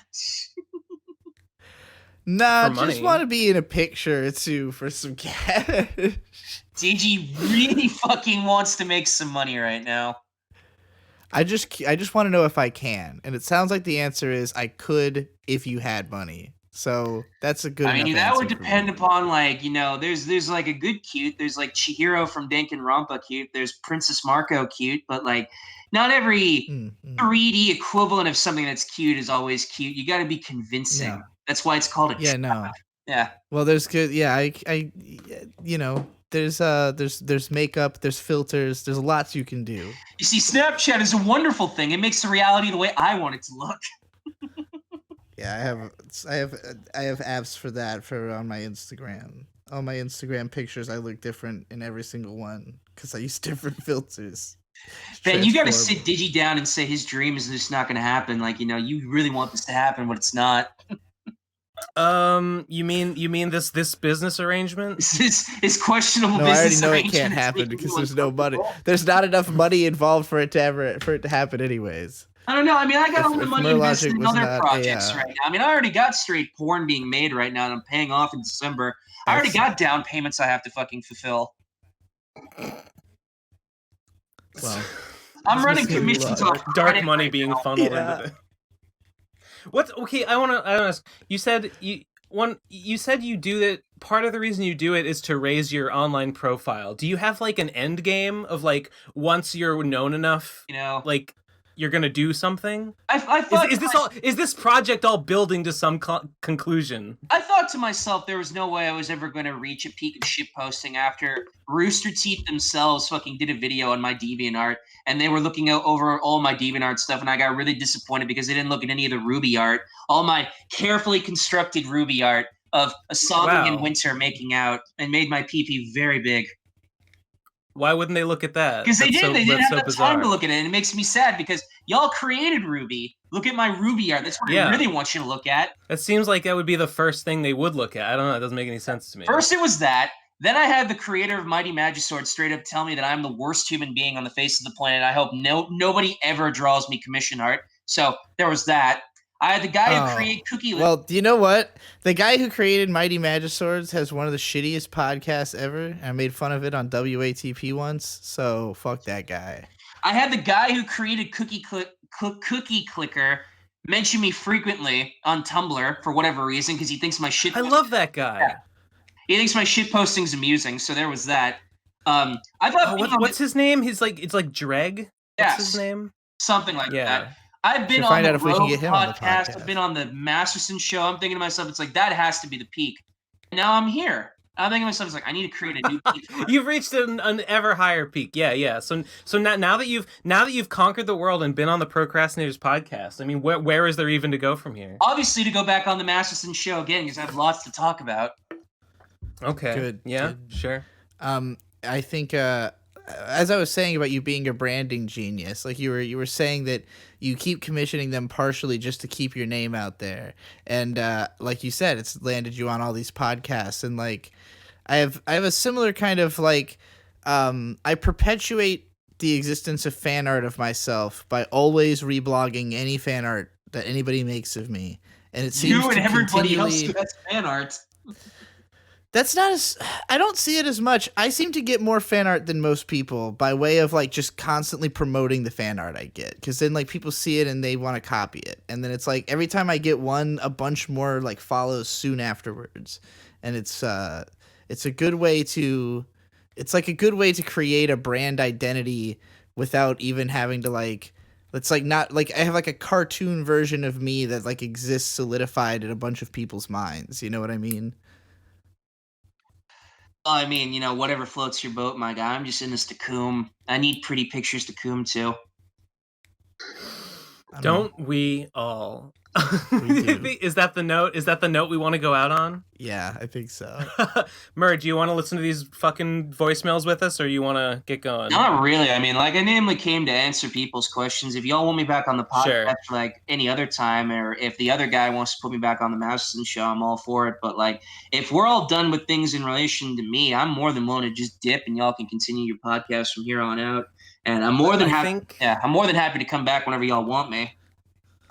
We might, and yeah, appreciate you being on. I was very excited when Pyro said like, oh yeah, I'm friends with Wonder Bread guy. I was like, no, you can't mean that Wonder Bread guy. Not the guy who everyone knows. But so it was. All right, well, I guess we'll move on to voicemails. And thanks for talking, you fucking weirdo. Yeah, I am a very big raging weirdo, but I'm proud of it. Amazing. Cool. Yeah. That's cool, the right way to live. All right. Yeah. Well, send me the link. See you in hell. Whenever it uploads. Yep, absolutely. It will be up this Friday. Yeah. All right. Cool. Thank you. See ya. Thank you. I love you. Mwah, mwah, mwah. That's gross, gay. Okay. Nice. Well, that was based as hell. Shall we do the calls? God, I just hate how these how these big tech corporations are employing their unpaid Discord mods to discriminate against me and create an echo chamber. They do it for free. Just because I insulted their waifus and picked fights with them. You know, this Google and Facebook, get the fuck out of here. Enough. The fucking Jannies. These fucking Jannies, they do it for free. They do it for free. I mean, what what more can you even say? That's very who was that lawyer who defended the O.J. Simpson case? Oh fuck. Wait, wasn't it Kardashian? It was not. No, I think he defended the other side. No, I'm talking about the guy that was defending O.J. Fuck, he's famous. There's a Boondocks parody to him, right? Like, he's been parodied in lots of stuff. Johnny Cochran. It was the same way how like he would make these little catchphrases like if it doesn't fit you must acquit, and he would repeat it over and over again, and it stuck good with marketing. the jury. Yeah, it's good marketing. It's just good marketing. Okay, so we've got less voicemails than usual this week. The first one is called we're odd about it. We're on it again. It's called Dick Skin Samurai. No. 3, 2, 1, go. Why can't? Can you guys hear it? I can't. Okay, I can't hear it. Never mind. Next one is called Kawaii Samurai. 3, 2, 1, go. Start recording. Go. Konnichiwa, Beno-santo-san. Please return my senpai scroll. Okay, yep. Claire? Next one. Good. Yep, scroll. Got it. Next one is called next one is called Not About Circumcision. So this is good. 3, 2, 1, go. So about circumcision. All right, that's good. That's called. Next one is called... Why are these so terrible? Next one is called Thanks for Making the PCP plus questions. Kafka-esque cow. 3, 2, 1, go. Hey guys, I'm a longtime fan of the show, and I just wanted to say thanks so much for making the PCP. You're welcome. Your content means a lot to me, and I appreciate all the stuff you guys make. Oh wow. Thanks. Okay, moving on, I have a series of 4 questions that I'd like to ask all of you guys. Circumcision. So the first is, do you guys believe that people have an innate responsibility to help one another? Why or why not? The next is, do you guys believe that unconditional love is real? Why or why not? The third is, does hardship really make someone stronger, or do you believe that's just a way to cope? And finally, would you guys prefer I do a drawing of Brooke and Laboon, or a picture of Death the Kid with Liz and Pat and tweet it at you guys? All right. Thanks so much. Thanks for making the PCP. I really appreciate what you guys do. Some of the pretty big questions in a row. Death the Kid. Who is Liz and Pat? The 2 girls, the guns. The gun girls that Death the Kid fights with. Oh. You know, Wait. I don't know what that's from. I Death? want Fucking Laboon, Soul that's- Eater. You do know what it's from, You've goddammit. seen Soul Eater, you nerd. I've seen the first 3 episodes of Soul Eater, and I thought it What? was shit. They What? introduced Really? Death I did Kid. it. I did. actually like Soul Eater a chibi lot. backers of it. Yeah, I actually like Soul fucking- Eater a lot. It's fucking good. It just has dank. it has a shitty ending because the manga was still going and they had to wrap it up. But other than that, it's great. Well, Agreed. Wait, I'm looking Brook up and Laboon's better anyway. Liz and Patty. Oh no, they suck. I don't like them. The other questions he asked. Yes. Okay. Unconditional love. No. Wait. Is unconditional love real? Yes, it is real, but it shouldn't be. I don't think it's uh, real. How You is don't it- think it's well, real? What is it? What is that thing called? Well, it's that? when you love someone and no matter what they do, which is stupid. like a decision you make. I know, Or is I know that there are people who will love somebody think- no matter okay, how bad they there's- are and no matter how they mistreat them, and they shouldn't. That is real, but that I don't think that is unconditional per se. Like how is okay, that's what like, it It's means. just that the conditions are very, very low bar. Well, yeah, no, exactly. You fool. It means the conditions are unrealistically high that like they could never meet Oh. them to stop loving them. Huh? There are people who will forgive someone literally anything. There are Yeah. people who Okay, people but what who I'm- love what I'm fucking, trying like, to say murderers is, in like- jail and stuff. Like, okay, so let's say that you have like a brother, and no matter what he does, you'll still love him because he's your brother. That's the condition. Like, like you wouldn't do this for anybody. You would only do this for your brother because he's your brother. But but this person being who they are, there's nothing they could do that would make you not love them. I just can't imagine how you would find out. Like, I mean, if you fall in love with someone, then like it's not unconditional. It's like there's something about them that made you fall in love with them. You know what I mean? Okay, but unconditional once love would you're- have to just be like sprayed everywhere at all times because there's no condition preventing it. But once you're in, no, that's stupid. Once you're in love with someone, if there's nothing that could make you stop, then that's unconditional love. Fair. I think there are people who. I think guess that is the cope. semantics is. How is that cope? Like- That's just fucking making not the word you. mean something. I'm Okay, saying okay. that unconditional love is cope. Like it is. Oh, I mean, it's very bad and stupid, and I don't think people Well, should it's do it's it. like you're convincing yourself that no matter what you will love this person because that is easier than having there have to be like conditions. So it's you know? it's like the condition for it to stop is there's none unconditional. Okay. Yeah. That's what I Yeah, say. that's bad. I don't like that. I think it's very, very rare that it actually gets to such a point. They need to be like totally mind broken that nothing, like absolutely nothing, would change their mind. I mean, people write like love letters to like murderers in prison and stuff. So it's real. What do you mean, eh? All right. I don't What know. the fuck do you mean, eh? I don't Fight I'm, me. I'm having a trouble understanding what this I'm concept. having a trouble. I'm having a trouble right here. Let's move on. He I don't- also wait, no, asked. there's many other he questions. said, "Do people have an innate responsibility to help each other?" I mean, there's no no. there's no such thing as an innate responsibility. Agreed. Like responsibility is something that we judge. I for think- ourselves. we made up the I the think it would idea be of fairer to say that responsibility. we have instinctual reasons to help one another that like compel us. There's an innate like desire for people to cooperate. Yeah. That's like just sort of like an instinctual thing.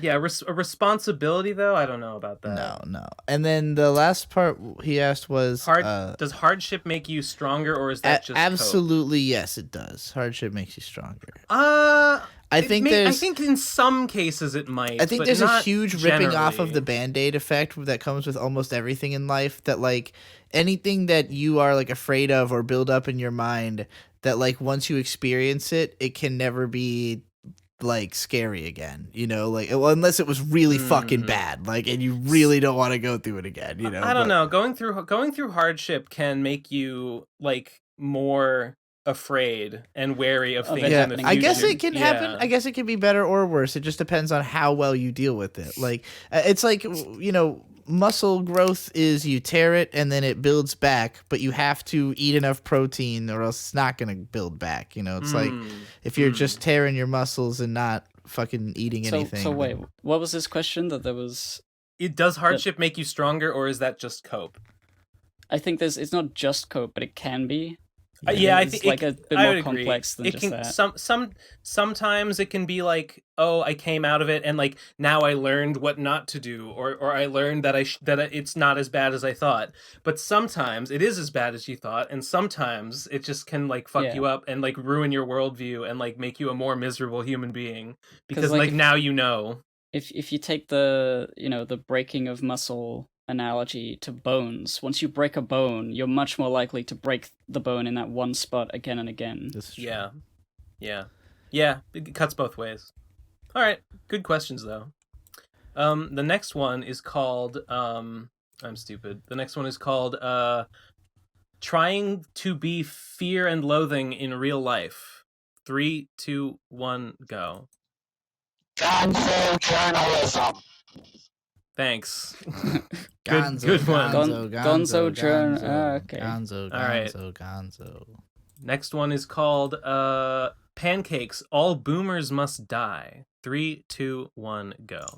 Hey, PCP, you know what really grinds my gears, what really butters my buns, is when someone does something that I don't really like, and I criticize them for it, and some fucking boomer has the brass balls to say, they have the right to do that.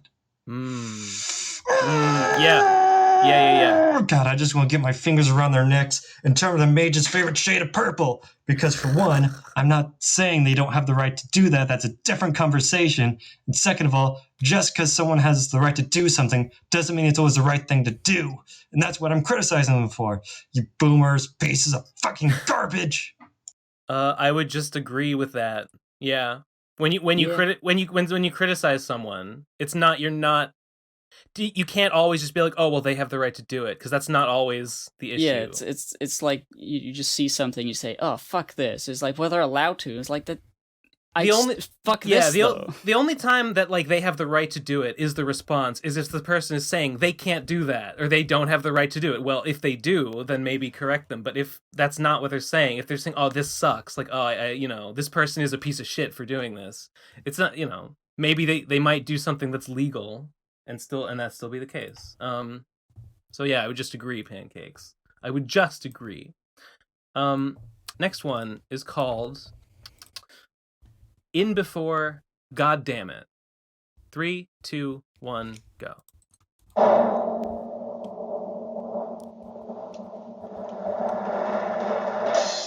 Konnichiwa. God damn it. Benno Sento-san, Itizai, Samurai-sama. And I have returned. Why I return? Well, I have 3 scripts. We will choose this one. Oh, okay. I have not Samurai-sama return. This Samurai-sama son, here to avenge Samurai-sama father. But you can call me Samurai-sama. Benno-san, return Samurai Scroll. Because you steal 3 more.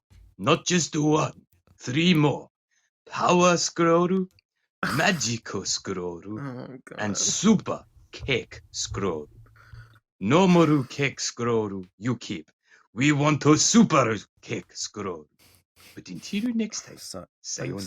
I'm sorry. I'm sorry I did these things. Ben, why did you keep stealing the scrolls? I don't know. I have a problem. I have an addiction. They're just so tempting. They're just so... I was watching Krug Smash. I was watching Dwarf Fortress, and I just saw all these books and scrolls, and I saw all the funny titles they had. And I was like, I want to find more. I want to read more funny descriptions of books and scrolls. So I just started picking them up. I just went into adventure mode and I started picking them up. And here we are. By the way, yeah? I was gonna say, I wonder if Samurai Sama has a fetish for Ben Saint stealing a scroll and Wonder Bread and deforesting the bamboo. You made a tweet, Gib, yesterday. It was the soy face it was the average versus average others versus average myself, that one. And it's the same meme as like Chad Virgin, like all the others. All the it's memes like are exactly the same. typical Naruto fan versus average One Piece enjoyer, and it's the soy guy versus the handsome man or whatever. But I read that the average other and the average myself sound like titles of books that dwarves would write. They're randomly generated. I just wanted to share that. Little tidbit. Next one is called Dennis Flimpo. Okay, here it is. There. 3, 2, 1, go.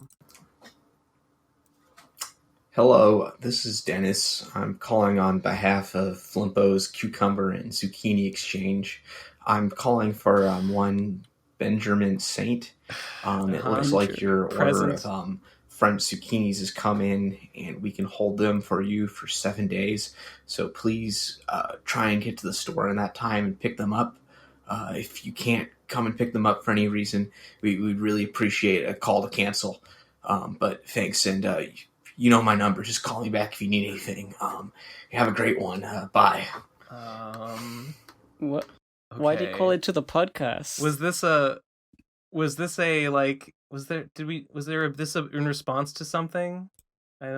I completely dissociated from that. I have no idea what the fuck was going on. Obviously, don't cancel my order. Obvious, I want those French zucchinis. Just hang on. I'll figure it out.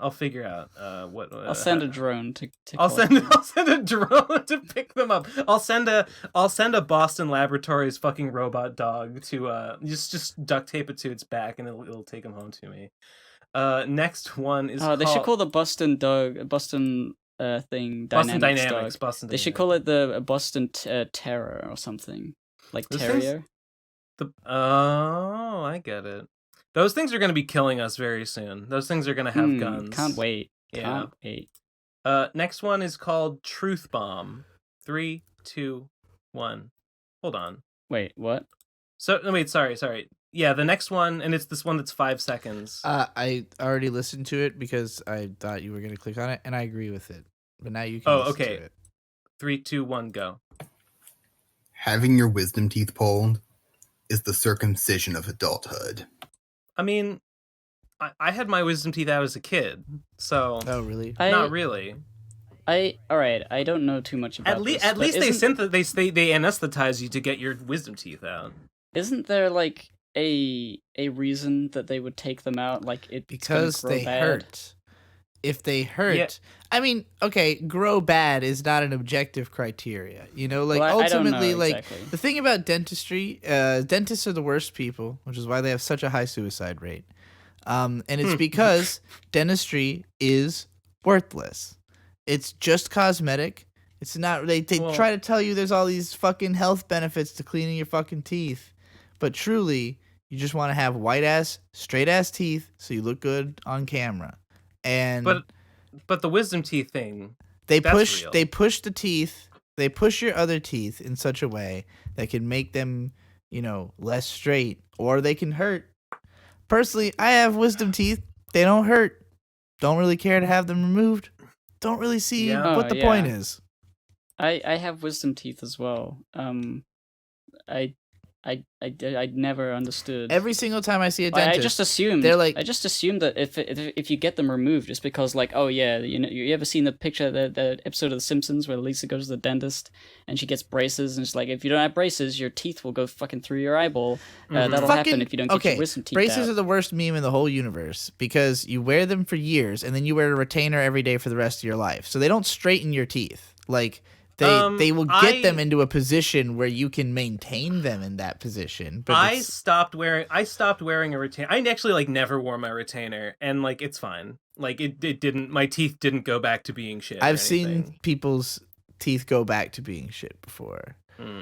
Sucks. Where the braces just didn't work. But You know, shit. Why was I? Oh yeah, every time you go to a dentist for any reason, they frame it in that salesman-like way where they'll say, "When are you getting your wisdom teeth removed? Like, when should I schedule you for a wisdom teeth removal? Like, who should I refer to you to?" And the response I always say is like, "Do I need to have them out?" And they say, "Well, do they hurt, or like they will hurt?" And I say, "Well, they don't hurt now. So, like, do I need to have them out?" And they're like, "Well, I mean, technically, no." And I'm like, "Well, then why is it being framed to me like it is absolutely inevitable that you are going to pull out my wisdom teeth?" But, like, they frame it that way because they want you to spend the money on it, obviously. Maybe my parents just fell for the meme. I don't know. Everyone, all of society has fallen for the meme every time. Well, I mean, in the UK, they didn't push it on me. They're just sort of like, I don't even remember them saying anything about it, actually. I just go to the dentist, they look around, they say, yeah, it's good. Americans are really weird about teeth. We don't care about being fat as fuck. We only care about having straight white teeth. It's a strange place. Next one is called Down with Mortality Propagandists. 3, 2, 1, go. Have you ever been talking with someone about immortality and they're like, "Oh yeah, if humans didn't die, then it would suck actually." Yeah. Like, there'd be no time with our own life. I hate we have this no meme. reason Same. to like This is do good call anything already. cool or productive sooner than later. We just procrastinate forever and laze around. This always seems strange So to me stupid. because like by the very fact that this is framed as a negative, it means that you wouldn't let this happen. Like, suppose you were immortal and you were upset at the fact that you're not doing anything. You wouldn't think, "Oh man, I wish I had the ability to die because then I would have a reason to do something." No, you would think, "Man, it sucks that I'm not doing something, so I'll go do something." Yeah, it's right? So it's is that not obvious? Like what a stupid idea to be It's like, well, oh boy, well good. It's good that we die because it like makes people like make their fucking magnum opus or like who fucking cares? Anybody Like, who people thinks still that do that. Anybody who thinks that clearly hates their life. Like, yeah, you'd have to be a fucking moron and like just have like absolutely no value to your own life to be like, it's good that one day I will cease to exist. Yeah, I mean, it goes even further than just that reason. It's like if you're immortal, you can't die. You don't need to do anything. What's the problem with not doing anything? Yeah, if you're content not doing anything, I mean, then, and like, if you're not content, then you have forever to do stuff. There's always there's no downside. Really. The arguments they always portray it as like, oh, I've been alive for 10 billion years and I am so bored. If only there was something that was interesting in this shonen anime, then I'm the villain. It's like I don't know whether, I mean, there's no way to really know what happens to the human brain, but like the reason people go crazy when they get older is not because they live for a long time. It's because human bodies age and they become decrepit and the cells die and then they lose their functionality. If you didn't have any of that, if you just were fine forever, I don't know whether anything that is bad would happen. I mean, I guess eventually overpopulation, like we might just, I don't know if that would even. Everyone's immortal, you mean? If the entire world were just like choked with humans, but like I don't think that would necessarily be a problem. Well, there's just like not enough biomass. This on the happens Earth. in Final Fantasy 13 Lightning Returns, and everybody becomes immortal, and they just stop being able to have kids, and so there's just like the same people are around for like 5,000 years. That's what happens in 17776. Is one day everyone just stops aging and stops being able to have kids, and the world just becomes and it's awesome. Like it's so awesome. I want to live in Lightning Returns is pretty world. cool too. There's like all these Odin gods and shit running around doing stuff. It's neat. There was this like D&D like green text post thing I read once, which was really interesting.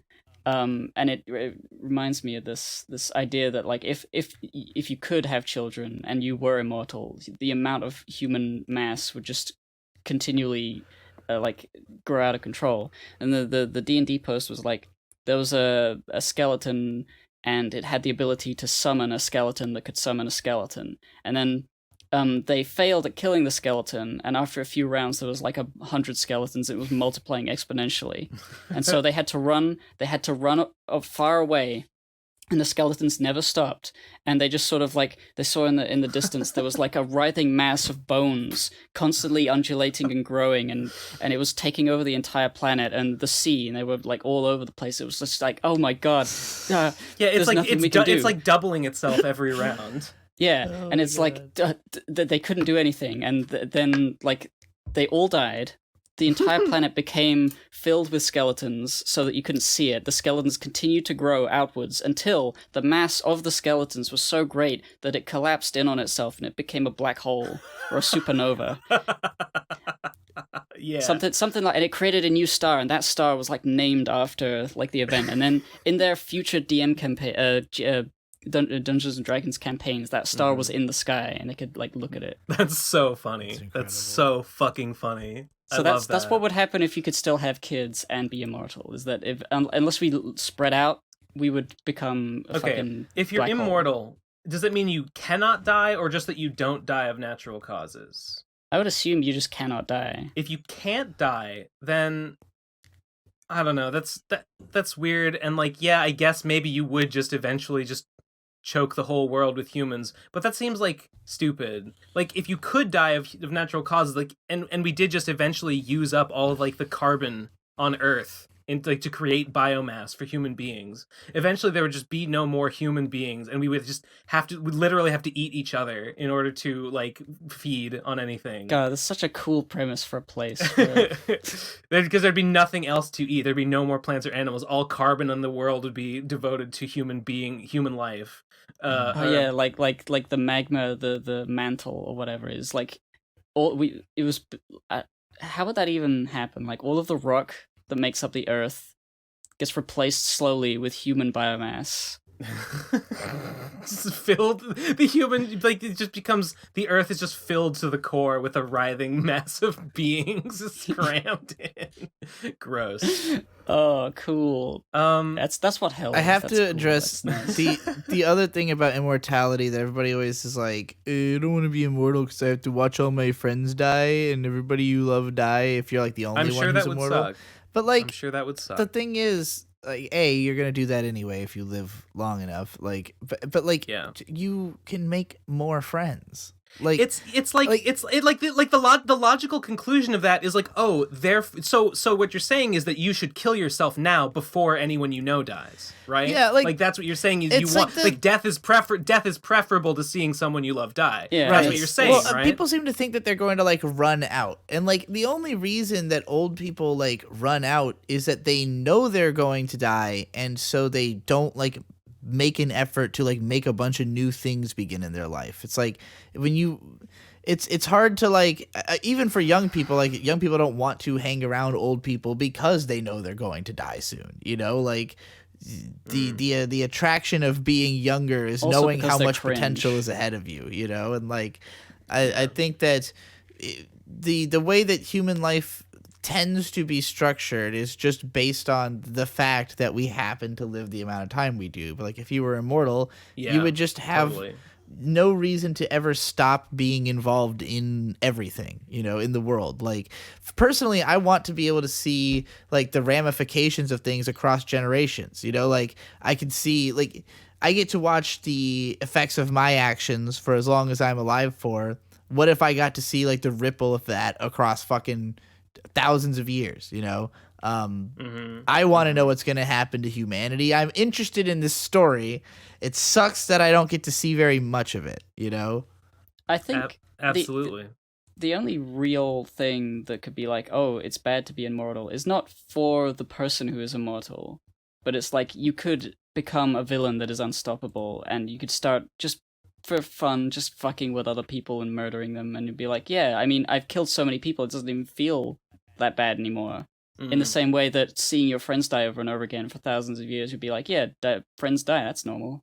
It doesn't make me sad already anymore. feel that way. You could easily like get dull to a lot of things, and then you could be the bad guy, and that's not I feel good. that way just from having like, because I've moved so many times in my life that like the idea that people just pass through your life is very normal to me. Like, yeah, you just sometimes you just don't see motherfuckers anymore, you know? So like, to me, the idea is like, but you like that doesn't prevent you from newly having another best friend. You know, like there's always going to be interesting people you want to hang out with. So like, you know, just because some of them die doesn't mean the new ones aren't springing up for you to hang out with. You know, like there's always going to be somebody who's interesting. Yeah, agree. You could do fun things like trying to be like fuck mortality high propaganda for 100 years straight. Something. By a similar token, it's not the same, but I feel like it's related. There's always one idiot at like any party who, if pressed, will say like, "Oh, yeah, I kind of think like humanity should be destroyed." Lol, like how we are the virus, and like I fucking hate those people. If we are the virus, we will be corrected anyways. Like those people are sick, but like it's been normalized. It's been normalized as sort of like baby's first edgy take. That's like, haha, the world would be better off without humanity. Like fuck you. Like go fuck yourself. I don't know. Start with yourself, please. Literally start with yourself. Like if you think humanity is so bad. Like I know humanity does bad things to other people, to other species, but I'm not other species. I'm a human, and as a human, I'm bigoted in my own favor. I am invested in humanity's success. Like sorry if that's a fucking problem for you. There's a guy that I started following. I don't know why on Twitter. He's some kind of like anarcho primitivist, like eco terrorist communist guy or whatever, and he says that like he's super like pro animal rights, but that's not even good enough for him. He says like, yeah, like humanity, like fuck humanity, we need to protect animals, but even that's not good enough because animals would just be colonizers like humans if they could. Even animals are like too corrupt. Fight for the plants. Only the plants and fungi are our true allies. This is a good argument. I don't know why. I thought he was funny though. Anyway, yeah. Life is good. Yeah, but plants fight each other too. The trees, they hog all of the sunlight for the little flowers underneath. Yeah, there need is to unrest chop down in all the the forest. trees. There's trouble with the trees. For the maples want more sunlight, and the oaks ignore their pleas.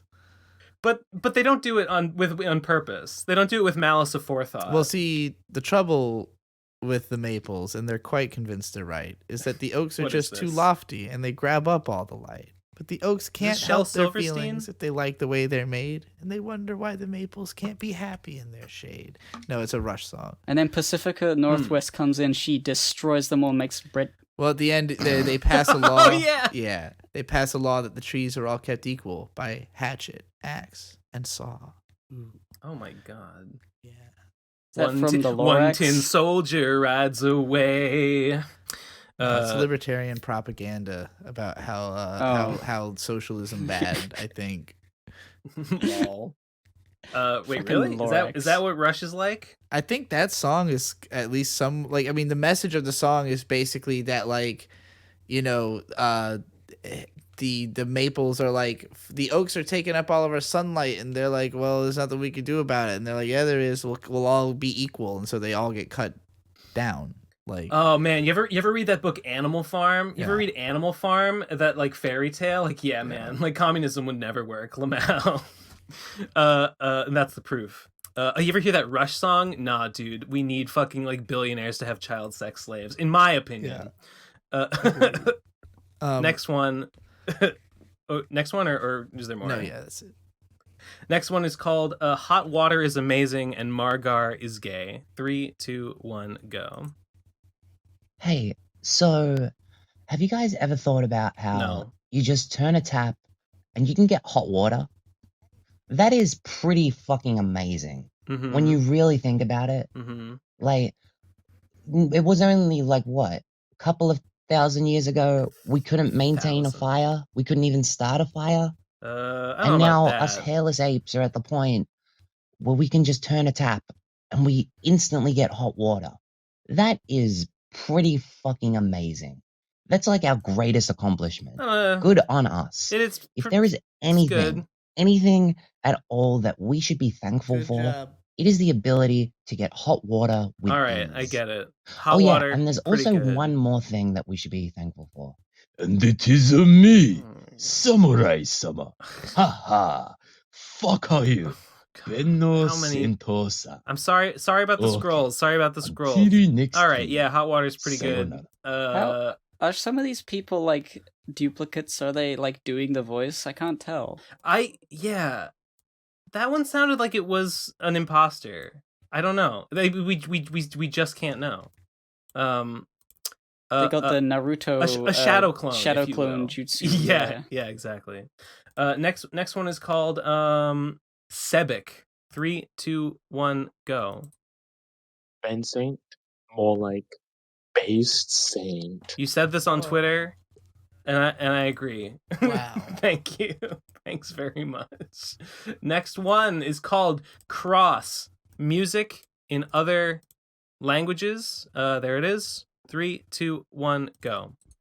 You guys were talking about accents and language in the last episode, and it got me curious what you think about music in other languages. Personally, I think it's fantastic. It's a great way to gain comprehension in a language. Plus, there's the whole point that Nate made in his anime and music video about how if you don't understand what's being said completely, you can imprint whatever you find to be the most appealing message onto a song. Also, I don't know if anyone can relate to this, but I feel like music in languages that are not English tend to have way better instrumentals. I don't know. Thoughts? I think that's broad. just not true. I don't to think you're to right better about music. that. I don't think you're right about that last one. I think you're probably just maybe paying more attention to the instrumentals Maybe. because you can't focus on Yeah. the words. I like listening to foreign music, obviously tons of Japanese music, and like there's lots of countries that like make music that sounds like stuff that would be from America or the UK, like influenced by that stuff, just sings in English because like they want to have more global appeal. So I've recently discovered some like Saharan desert like prog rock that sounds like Jimi Hendrix, but with like Islamic singing. It's really cool. Whoa, Islamic it's just is like cool, a not a language. Arabic? Islamic, Arabic. Weren't you studying Arabic? Yeah, look, I am stupid, okay? Do you send a link to that band? Yeah, let me get one. Have you kept studying Arabic actually? I sort of dropped off because the app it got to a peak of like what it could teach me with me like learning new stuff. I was just sort of doing the same things over and over again, and I needed to like step up the amount the level of teaching in order to actually learn how to like speak it and stuff. And I never went into that much because the app was so easy. I needed to like study it like a real thing, and like that's hard. I don't want to do anything. Definitely sounds hard, Lamau. Yeah, I like music in other languages. Like fucking, I was a kid, listen to fucking anime OPs and be like, oh, this is so beautiful. What a beautiful language. I don't know what it means, but you could just entirely focus on the melody, and it can mean whatever you want it to mean. There are certain languages that have like different advantages when it comes to being sung, and I think that English is a language that is popular partially because it sounds really good in music. Broad range of vowel sounds. Like Japanese, there's only 5 vowel sounds that they use in their language. So like, there's like a lot of cleanliness to Japanese singing because of the fact that like, again, they only use syllables, like full syllables to communicate. So like their words are more simple and easier to pronounce and easier to make melodies out of. I could be wrong, but I think I read something by like an essay, or maybe it was an intro to Lolita by Nabokov, the guy who wrote Lolita and other books too. And I think he said that he wrote, because he was Russian, but he wrote in English. Like Lolita is not translated. He wrote it in English, and he wrote many other books in English too. And I'm pretty sure the reason why is because he found English was like a very lyrical language or a poetic language, or a language that he found it was easy to make like poetic like allusions and like similes and metaphors and stuff with. I think he just found English to be good for that, better than Russian at least. So I guess some languages are more like that than others in ways. Yeah, I think it depends on like you said lyrical, and like I'm thinking about like the difference between lyrical and poetic as like how they could, because I'm thinking about like how lyrical, miracle, spiritual. Like in Chinese, they have like ridiculous amounts of like metaphors and different meanings for words, to the point that there's like this one poem that famously is just like she written like 50 times, but it's all different definitions of she. But like buffalo. Yeah, buffalo. like that, but much more extreme. Yeah. And like, so Chinese has that advantage of like it can be extremely metaphorical and poetic and impressionistic. But like it doesn't sound as good sung because there's so much like of the throat, I think, that has to be like used, you know, like a lot of languages that use more like it's like not as easy to sing it that, you know? Yeah. English, everything is just That's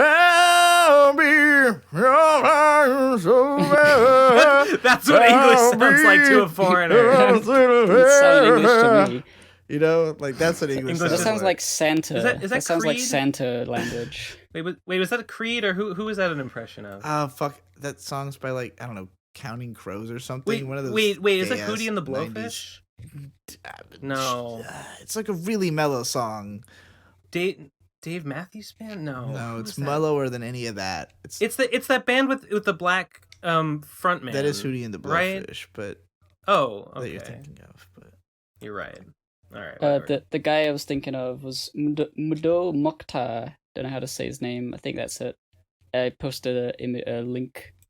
He's just so cool. He's playing the guitar upside down like Hendrix, clearly inspired by that, and he's just like singing about stuff. And it's got that a definite different like tone to like the way they're playing it. He looks so awesome. Not Western. He looks so awesome in this, like with his turban and his like face veil. It's like it's so rad. I don't know. That's good. I don't know. Good. Any more voicemails Moctar. here? There's one more. Yeah, sorry. There's one last one, and what? Fucking post, please. There we go. This one is called Salty Dog. 3, 2, 1, go. Okay, so Ben was talking about super salty stuff. Yeah. And it reminded me of this game that I used to play with friends at some gatherings called Salty Dog, where what you do, have however many people at a table, you get that many sugar packets. You rip them all open, but fold them over so that the contents don't come out. But one of them, you pour it out and replace it with salt. So then you mix up all of the sugar packets, everyone grabs one at random, and 3, 2, 1, you just pour it into your mouth all together at the same time. And one person is the unlucky fool who is the salty dog who gets a mouthful of like a whole packet of salt at once. This is just Russian quite roulette. Entertaining. Radcon 5 Salty Dog Tournament when? This is just Russian roulette with salt. I mean, isn't a big full mouthful of sugar also a bit weird? I guess it's not as bad. No, it's not that bad. No, I used to eat sugar just like... I used to go to McDonald's and just grab handfuls of sugar packets, stuff them in my pockets, and then just drink them like one at a time all day. I mean, I probably wouldn't love it. That's but very like, America core. Yeah, it's true. It's That was back also around the time I used to just like eat sweetened condensed milk by the spoonful. I wonder what I'll eat honey by the spoonful. I love honey. Some people don't like it. Jenny Nicholson said in a video she had to eat a spoonful of honey and she was like, ew, gross, I hate it. And I was like shocked and horrified. Like, no, that's great. What are you talking about? I do think I would gag if I ate that much at once of it, probably. Like a spoonful of honey? It depends on the size of the spoon, I guess. I'm picturing the largest spoon I can think of. Like it's like a pretty big spoon. I like take a jar of honey. Fine. Tablespoon. I'll take a little much. I'll take a jar of honey and just squirt a whole bunch of it into my mouth. Like no problem. I love it. Sounds like I wonder what it would calories. taste like. Well, yeah, obviously. I wonder what it would taste like if a packet of salt if you ate a miracle berry. You know about miracle berries? No. I think we've talked about them before. They're those like berries that you can eat and they make your tongue different, so like you can't taste sourness anymore. Oh. And it's like if you eat a miracle berry, you can then like drink like pure lemon juice or like drink vinegar and like it doesn't taste bad. It tastes different. I wonder if that would affect like a packet of salt. or maybe you wouldn't. I don't know. We'll have to find out. We'll have to do an extensive. I've always wanted to try. This would be a good American video Berry. idea. Like, numb your tongue with this stuff and then see what different shit happens. Like, what happens when people I eat have this, done it. This. People have done it. I just want to try it for myself. Wow. It's got some kind of chemical that like binds to your like sensory receptors on your tongue in a way that like changes how they process data. I don't know. But yeah, we should. I want to run the experiment. And in addition to if RadCon 5, God willing, we should do a Salty Dog tournament alongside our Digimon. I don't even like the thought. Those two words, one after another. My mind went white and like I almost passed out. What, RadCon 5? Yeah. Are you okay? Are you gonna be fine? Just the thought of even considering being ready for that yet. It's like no. Yeah. No. I'm talking about this will be 20,000 years in the future. Craig. We lost Craig. It's okay. He got everything he needed. Okay. All right. Well, hell, that's the last fucking voicemail. I think we're done. Let's wrap it up then, ladies. People were excited that one time when it was like you two were on and someone said this is the first episode of the PCP with a majority female cast. Yeah. And everyone said yes, queen, more female It was drone when Kazi operators was on as well. Yeah, and right. Kazi, yeah. More female deforesters, more women of color, please. Cutting down the rainforest. Cutting down a forest. It seems like something she would do. Cutting down a pumpkin patch, grinding it up into a machine. It's like Fern Gully. It's terrible. Are we done? Is it? Bye, everybody. Bye. Speakpipe.com/PCP Don't forget to become a patron. PC patron. The Pro Crastinators. Patreon.com. Bye. Bye. Also, don't forget to do the other stuff that you have to do that I don't remember. Bye.